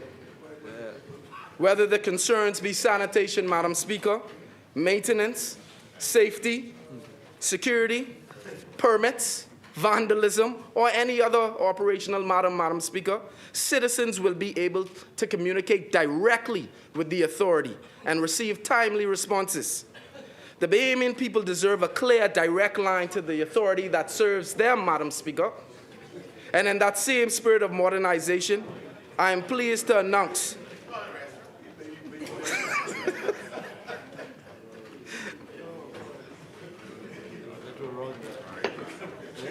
in the same spirit, Madam Speaker, I am pleased to announce that we will introduce a digital permit system for the Bahamas Public Parks and Beaches Authority. This is an important step toward modernizing how we deliver essential services and enforce compliance, Madam Speaker. Under this system, electronic permits will be issued to beach and park vendors, event organizers, billboard operators, concessionaries, commercial operators, and any and all other authorized users of public spaces. Madam Speaker, permit holders will be able to access and maintain their permits electronically on their phones, their tablets, or their computers. Each permit will carry a unique identifying information, allowing our inspectors to enforce appropriately. Madam Speaker, those operating lawfully should be able to prove it quickly and easily.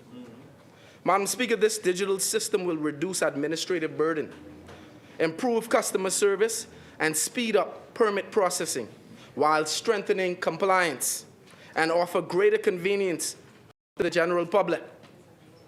Madam Speaker, the future of public service must be digital, efficient, transparent, and accessible. We at the authority are moving decisively in that direction. Madam Speaker, another important area of focus will be the management and regulation of billboards, signage, and outdoor advertising on public property. Madam Speaker, for too long, as you drive around the island, you have billboards that have come to maturation, been there 4 or 5 months past their due date. Madam Speaker, these signs that have appeared throughout our public spaces without the level of structure, consistency, and an order, they will be tended to. Madam Speaker, outdoor advertising has a legitimate commercial role. I understand that, and I acknowledge it. But it must be balanced with public safety, environmental protection, and just sheer aesthetics, and the proper use of public land. Madam Speaker, the authority will therefore implement a structured and transparent framework for the issuance and management of billboard permits. We will establish clear standards for the location, appearances, size, maintenance, and placement of these billboards and advertising structures on public property. In the coming weeks, we will engage in a stakeholders communicate and provide these requirements clearly to the public. Madam Speaker, today, I would also wish to place all persons and entities on notice. Any billboard, sign, banner, advertising structure, or similar installation on public property under the authority's jurisdiction that does not have the necessary approval and permits is unauthorized, Madam Speaker. And the authority will commence an island-wide compliance review. Owners of the unauthorized structures will be required to remove them and/or take steps to regularize their status where appropriate. Where they fail to do so, Madam Speaker, the authority will exercise its legal powers to impose fines, issue enforcement notices, and remove such structures. Madam Speaker, the rules must apply equally to everyone. Those who follow the law should not be undercut by those who ignore it. This initiative is not about punishment, though, Madam Speaker. It's not about punishment. It's about restoring order. It's about restoring fairness. It's about restoring accountability, Madam Speaker, and public confidence above all in the management of public land. Madam Speaker, the authority will also launch an ambitious, and I want you to hear this closely, because I listened to Bamboo Town. The authority will launch an ambitious restoration and beautification initiative across New Providence. Our initial target is to restore and revitalize, at minimum, 5 public parks every quarter, Madam Speaker. Start with Bamboo Town. Start with Bamboo Town. Start with Bamboo Town. Madam Speaker, starting with coastal parks, urban areas, and densely populated areas, where parks play a critical role. Parks play a critical role in the community's development and upkeep. Madam Speaker, these efforts will focus on landscaping, infrastructure upgrades, beautification, safety enhancement, improve accessibility, recreational facilities, and overall community use. Most importantly, Madam Speaker, the public will be kept informed every step of the way. We will provide progress updates as the project begins, and as they move forward, and as they reach completion. The Bahamian people deserve to see tangible, visible evidence of how public resources are being invested in their communities. We intend to deliver visible, measurable, and meaningful improvements on the ground, Madam Speaker. Our vision is clear. We are building a more transparent authority, a more accountable authority, a safer authority, a more technologically advanced authority, Madam Speaker, and above all, an authority that is firmly connected to the Bahamian people. Madam Speaker, the assessment work has already begun. The challenges are real, but so too are the opportunities, Madam Speaker. Together with the board, the management team, the dedicated staff, our stakeholders, vendors, contractors, community organizations, and Bahamian people, we will build public parks and public beaches that reflect the best of our nation. Madam Speaker, Madam Speaker, these public spaces belong to the Bahamian people, and every decision we make about their use must be public interest ahead of private convenience. Madam Speaker, we're ready to work.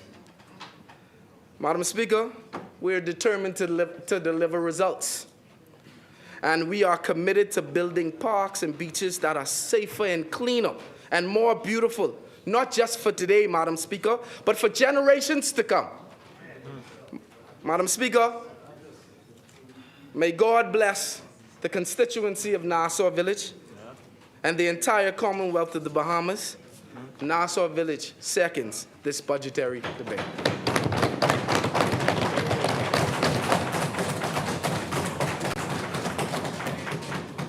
The chair recognizes the honorable member for Long Island. Thank you, Madam Speaker. Madam Speaker, in the enthusiasm of the member for Nassau Village, I didn't want to interrupt him because he was feeling himself a lot. But I don't believe he recognizes that in feeling himself, he's actually thrown his colleague, the member of parliament for Mount Moriah, under the bus and actually reversed on him.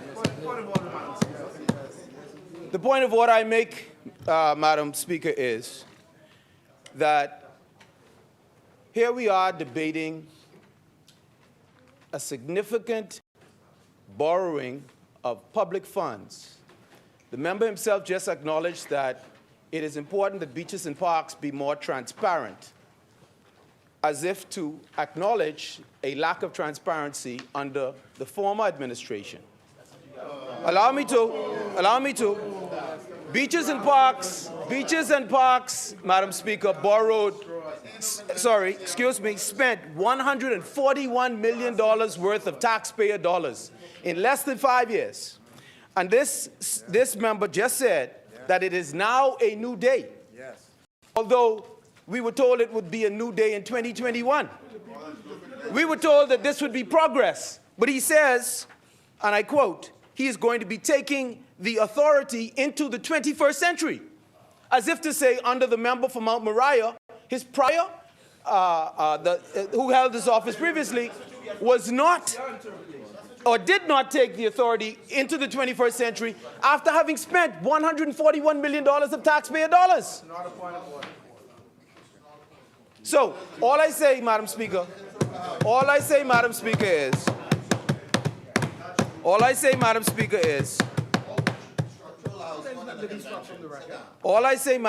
is, if he is to say that he is going to be doing all these things to bring beaches and parks into the 21st century, it is an acknowledgement that we got absolutely no value out of the $141 million that was spent in the last 4+ years.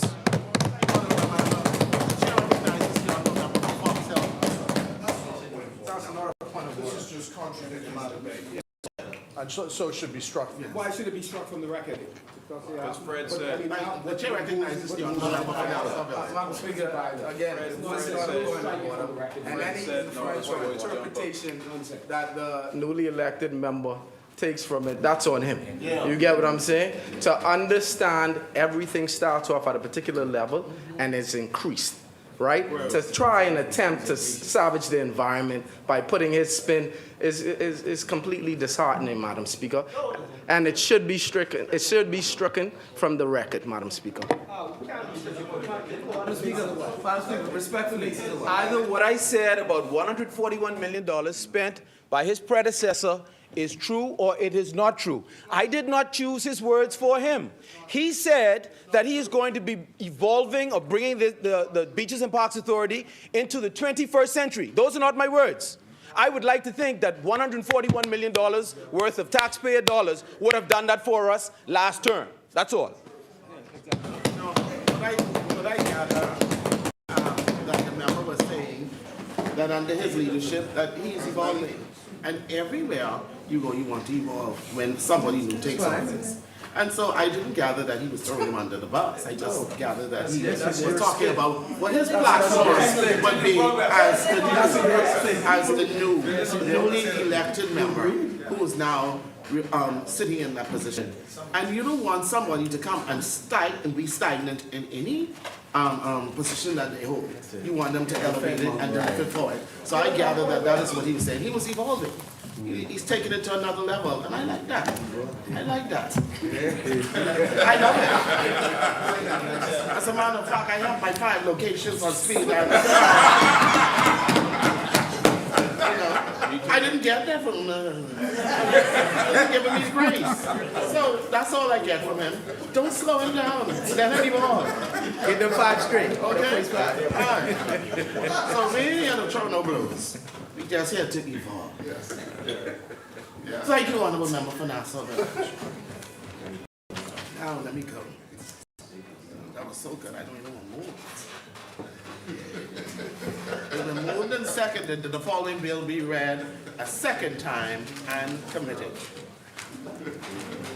A bill for an act for the appropriation of diverse sums of money for and towards defraying the expenses of the government of the Commonwealth of the Bahamas on revenue account for the financial year commencing 1st July 2026 and ending 30th June 2027. As many. The chair recognizes the honorable member for East Grand Bahama.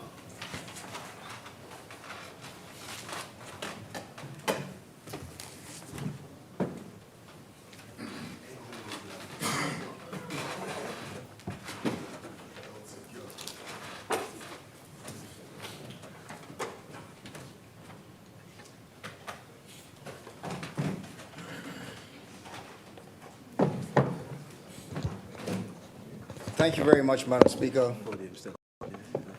Madam Speaker, the House just went so quiet. Fix it.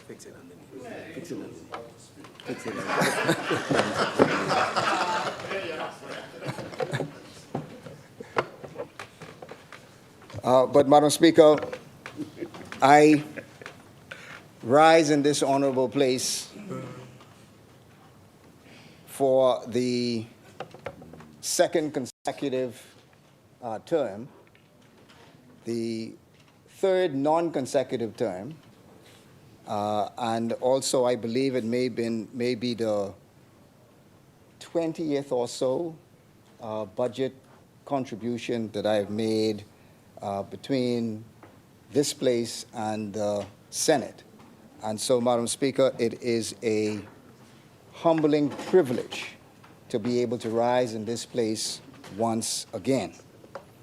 Madam Speaker, I also wish to thank, with all my heart, I wish to thank the good people of East Grand Bahama.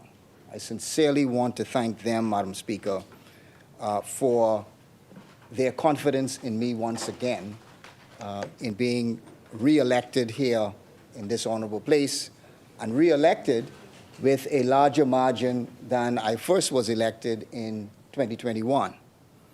I also want to briefly just say to some good constituents, to Ms. Alice McGregor, who is someone who works in our office, a pleasant happy birthday, and then also to Mr. Preston Cooper, a senior citizen, well-known community builder in the Gambia Point area. I want to say to him a happy birthday. I attended his birthday celebration yesterday. Now, Madam Speaker, to the business at hand. The election is over. But the pressure on Bahamian families continues. The signs, Madam Speaker, have come down, but the prices across the country, they continue to rise. The celebrations have ended, but hard-working Bahamians are still feeling the pressure of high grocery bills, the pressure of high rents, the pressure of electricity costs, and a paycheck that simply does not go far as it once did. Just before the election, Madam Speaker, a lady came to see me in East Grand Bahama, in my constituency office. She had spent years building a successful business and supporting herself and her family. But after the rising costs and the serious illness, she found herself doing something she never imagined she would have to do, asking for help for food and for rent. Madam Speaker, her story is not unique. It is a story of too many Bahamians. Behind every statistic is a family that is under pressure. a mother struggling to feed her children, a pensioner worried about the next BPL bill, a young couple working hard but still unable to afford a home. The government calls this budget a budget of progress.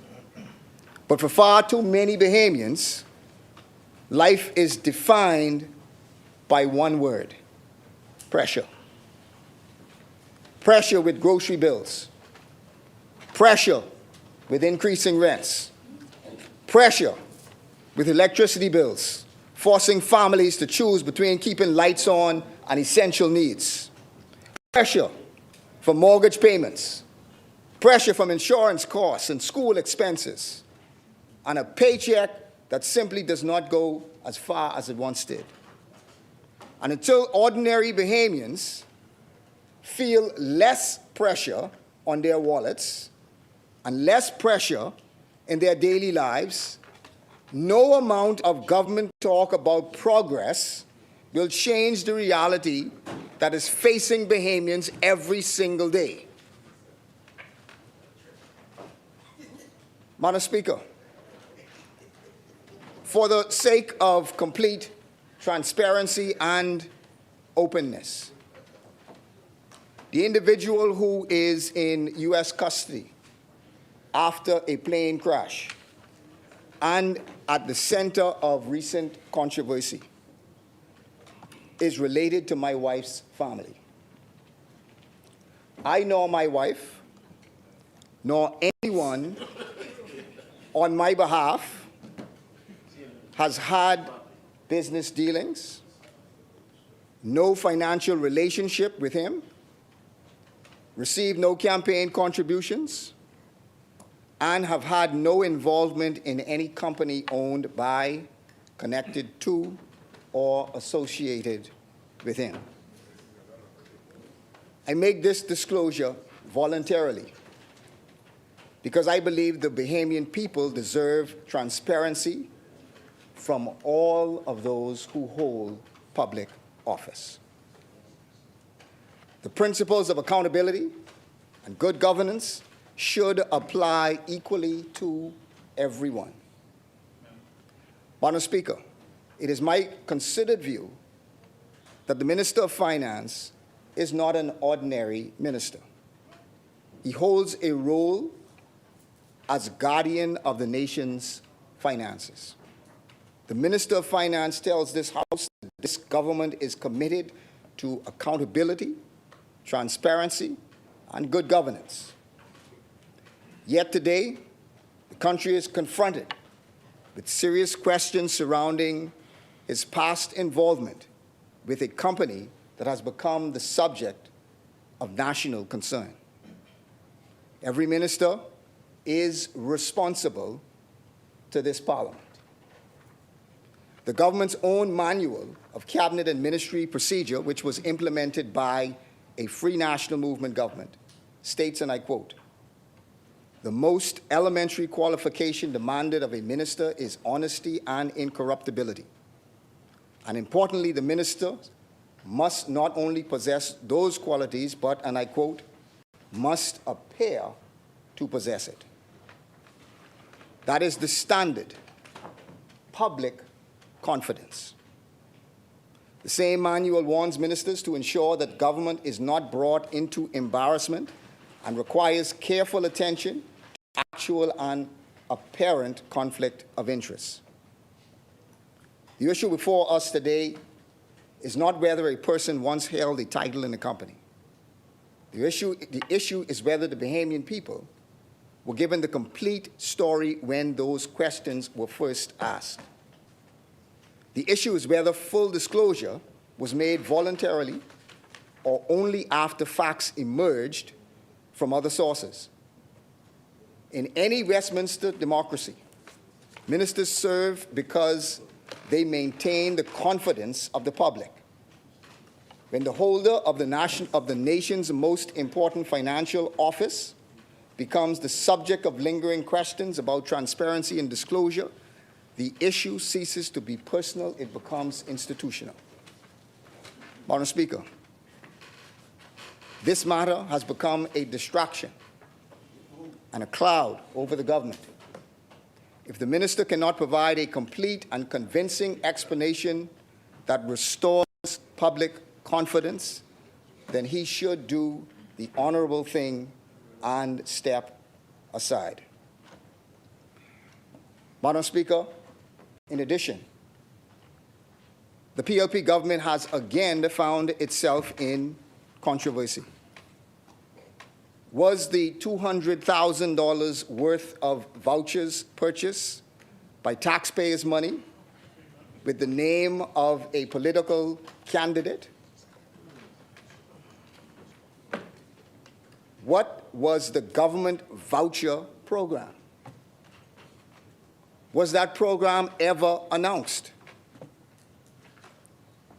Why was this not open to everyone who wanted to apply? We all know the answers, I believe, to these questions. What was the $900,000 in a contract award for voucher building materials that showed up on the Ministry of Finance procurement report? What was that program? It was stated to be a voucher building material program. When was this program ever announced? Where could the public apply to receive a voucher from this program? We know it was paid for by public monies because it was in the procurement disclosure. Madam Speaker, we simply cannot continue to operate in this fashion. These questions cannot be ignored, and they cannot be swept under the rug. Madam Speaker, the reality is we had less folks overall who came out to vote. It is my personal view that every day we conduct ourselves in this fashion, every day, it discourages Bahamians from participating in this electoral process. Every day we do not hold ourselves accountable. It discourages persons from participating in this. And there are those who want to laugh and who want to scoff. But these are very serious questions, Madam Speaker, that must be answered. The $200,000 in vouchers, was that paid for by public monies? If it was paid for by public monies, then what is the program? Who could apply for this program? What was it spent on? Where is the $900,000? So we are now talking about over $1 million being spent in public funds with absolutely no accountability to this about this program. It is a crying shame, Madam Speaker, a crying shame.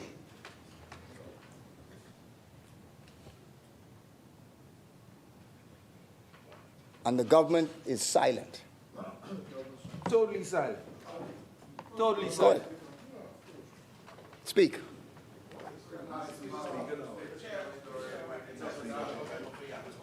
Madam Speaker, the member for East Grand Bahama is in his submission very contradictory. He posed some questions on his feet to the government and then says, after he posed those questions, that there's absolutely no accountability. So if he says that there's absolutely no accountability, then he in himself has answers to the question he posed. And therefore, unless he can present what he is saying on his feet, he should withdraw this absolutely no accountability, because the only thing he did was ask questions and presented no evidence to support what he said. You asked and answered. You asked. It's the people's money. It's the people's money. You have a lot of questions. This is the people's money. Answer the question. Two members on their feet. It's the people's money. Answer the question. Which is out of the bounds of the rules. If you look at your rules, and unless you can present, you cannot continue down this line of questioning and providing your own answers, because it's improper motives. It's imputation of improper motives according to Section 17 or Article 17 in the rules. The chairman said give more So notice. I think that the member need to withdraw or present his facts. Madam Speaker, I'm sorry, I was trying to get to this. I think the member is headed in the right direction. It says any member who desires To refer, and I'm looking at it. to right refer now. and debate in the House or any committee to the Section character or conduct of any Yes. person in his official or public capacity shall deliver to the Speaker written prior notice of the proposed reference. The notice shall set out the facts, and the Speaker then decides whether you can make that reference. Now,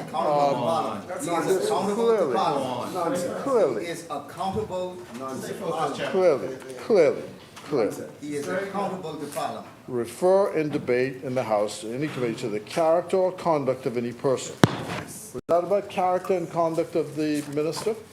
And making these spacious allegations in public, which have no foundation in fact? Just making these bold assertions?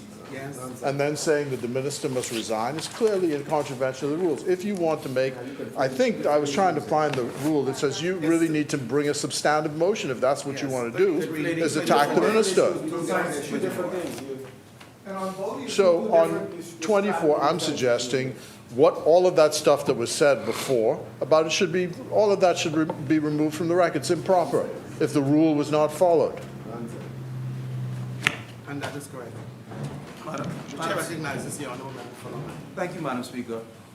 Through you, the member for Foxville, in his capacity as chairman of the Progressive Liberal Party, clearly speaks to a political point. But might I add, who also happens to be the chairman of the Progressive Liberal Party. Madam Speaker, if those of us on this side, as members of the opposition Free National Movement, had done what the Shadow Minister for Finance is asking the House members opposite to address, which is the expenditure of public monies, which is what this debate is all about. If the Free National Movement had used public monies to advantage one of its or more of its candidates, clearly the chairman of the Progressive Liberal Party would have a problem with that. Would have a problem with that. The honourable member for Foxville. I don't know what he's talking about. What I'm talking about is Rule 24, Sub-Rule 24. It says any member who desires to refer and debate in the House or any committee to the character or conduct of any person in his official or public capacity shall deliver to the Speaker written prior notice of the proposed reference. The notice shall set out the facts on which such reference will be based and shall be signed by the member giving it. The Speaker may, in his discretion, permit the reference. I'm asking, was that done in this case? No. There was an attack on the character and conduct of the member for St. Barnabas in his public capacity. I made notes, I made statements. He is accountable to Parliament. And I made statements. So, Madam Speaker, and in addition to what the member for Foxhill is saying, the questions that I raised with respect to the $200,000 of public monies and the $900,000 of public monies, they are legitimate questions to ask during a public debate. We are talking about the budget debate. We're talking about And Madam Speaker, Madam Speaker, finance. Madam Speaker, We're talking about for the member. Madam Speaker, I stand by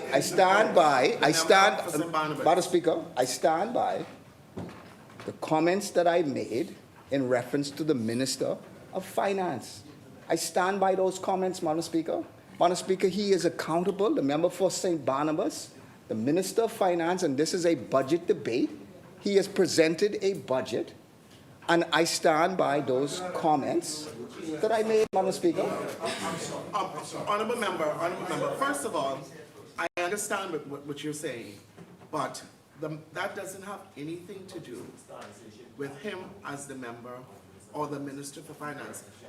What has happened, what you're discussing is something that we allege would have happened in his past life or his past employ. I'm not alleging Okay. anything, Madam Speaker, because So, I made no, but I made that no, doesn't have I anything. made no, That doesn't have anything to do with him as the member for St. Barnabas and the new Minister of Finance sitting to do with this debate and today. Madam Speaker, that is something that happened prior. Madam Speaker, I made no His such statements attack. on it came I after made no with the such press after he was minister. accusation.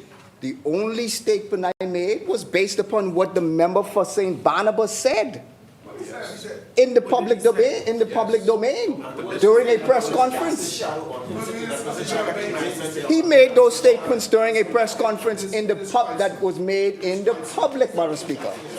He made those statements. We can be clever by half all the time. It's quite simple. Well, It says, a member who desires it to refer in debate But if we're going to talk about the character or the or conduct in his personal the office. That's what you that is did. something that has to be sent to the Madam Speaker. Speaker, I See, did because not make listen, a listen. statement We based on his are conduct and his talking character. about the life And the conduct was what he and the said character during a and press the conduct conference. and the integrity of a member. So it really should have been sent in a notice. And it should have been something that we talked about with the discretion as to whether I'd permit that on the floor of this House. There are platforms for this thing. And when we come to this place, we have to be very careful how we handle and we manage one another's character or integrity. Okay? And I am here to protect each and every one of you. And in his protection, there is a rule 24, and I was looking at it while you were talking, to apply. That's why I had my book open to it. And I I was going to allow you to finish and strike that portion from the record because we cannot, because there are rules and procedures that governs us. And there are ways and means that we must conduct ourselves in here when we're dealing with these capacities. And I cannot allow you to sit down and deal with the character, the conduct, and the integrity of the Honorable Minister of St. Barnabas. Madam Speaker, may I ask? Madam Speaker, may I ask? What words I said that in your view would have been contrary to the rule? It's not about the words you said, the whole presentation of what you said about him. But Madam Speaker, it would have to be a certain portion of clarified what the you were speaking rules. about Yes. because you said the Minister of Finance. Yes, Madam Speaker. And he is the sitting Minister of Finance. Yes. So Madam Speaker, am I to understand that any member in this place, that the House does not allow any other member in this space No, to speak you're manipulating about the conduct? This is what I Because want you to understand.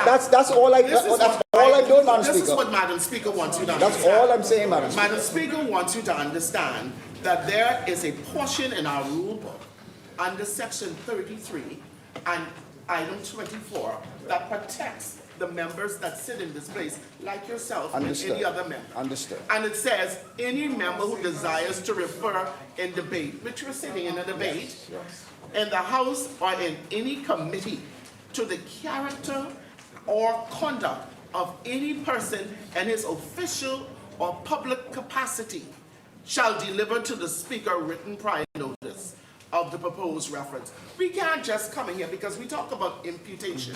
We can't just come into this place on this floor and throw the character of anybody sitting on the floor of this House unless we discuss that and we come to an agreement that from the Speaker that is something that should be presented on the floor Listen, there's life after this thing called politics. Madam And we Speaker. have to always remember that. And when we destroy the character, and I'm coming to you right now, Honorable Member, when we destroy the character of each other in this place, what you give to the world, you can never take back. So we have to be very careful and sensitized Madam to what Speaker. it is and how we do it. Madam So Speaker. I am striking that from the record because it is improper. One, because it's against the rules and the procedures, and it's incorrect to do it in that form and fashion. Madam Speaker, That's all I'm saying. can I ask for a clarification?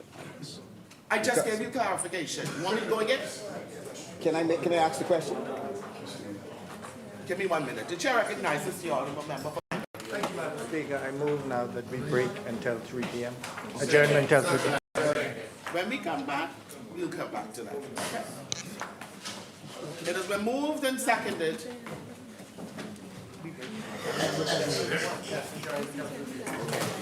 Then the business, it has been moved and seconded the business of this House now suspend until 3 p.m. As many are in favor will remain seated. Those opposed will stand.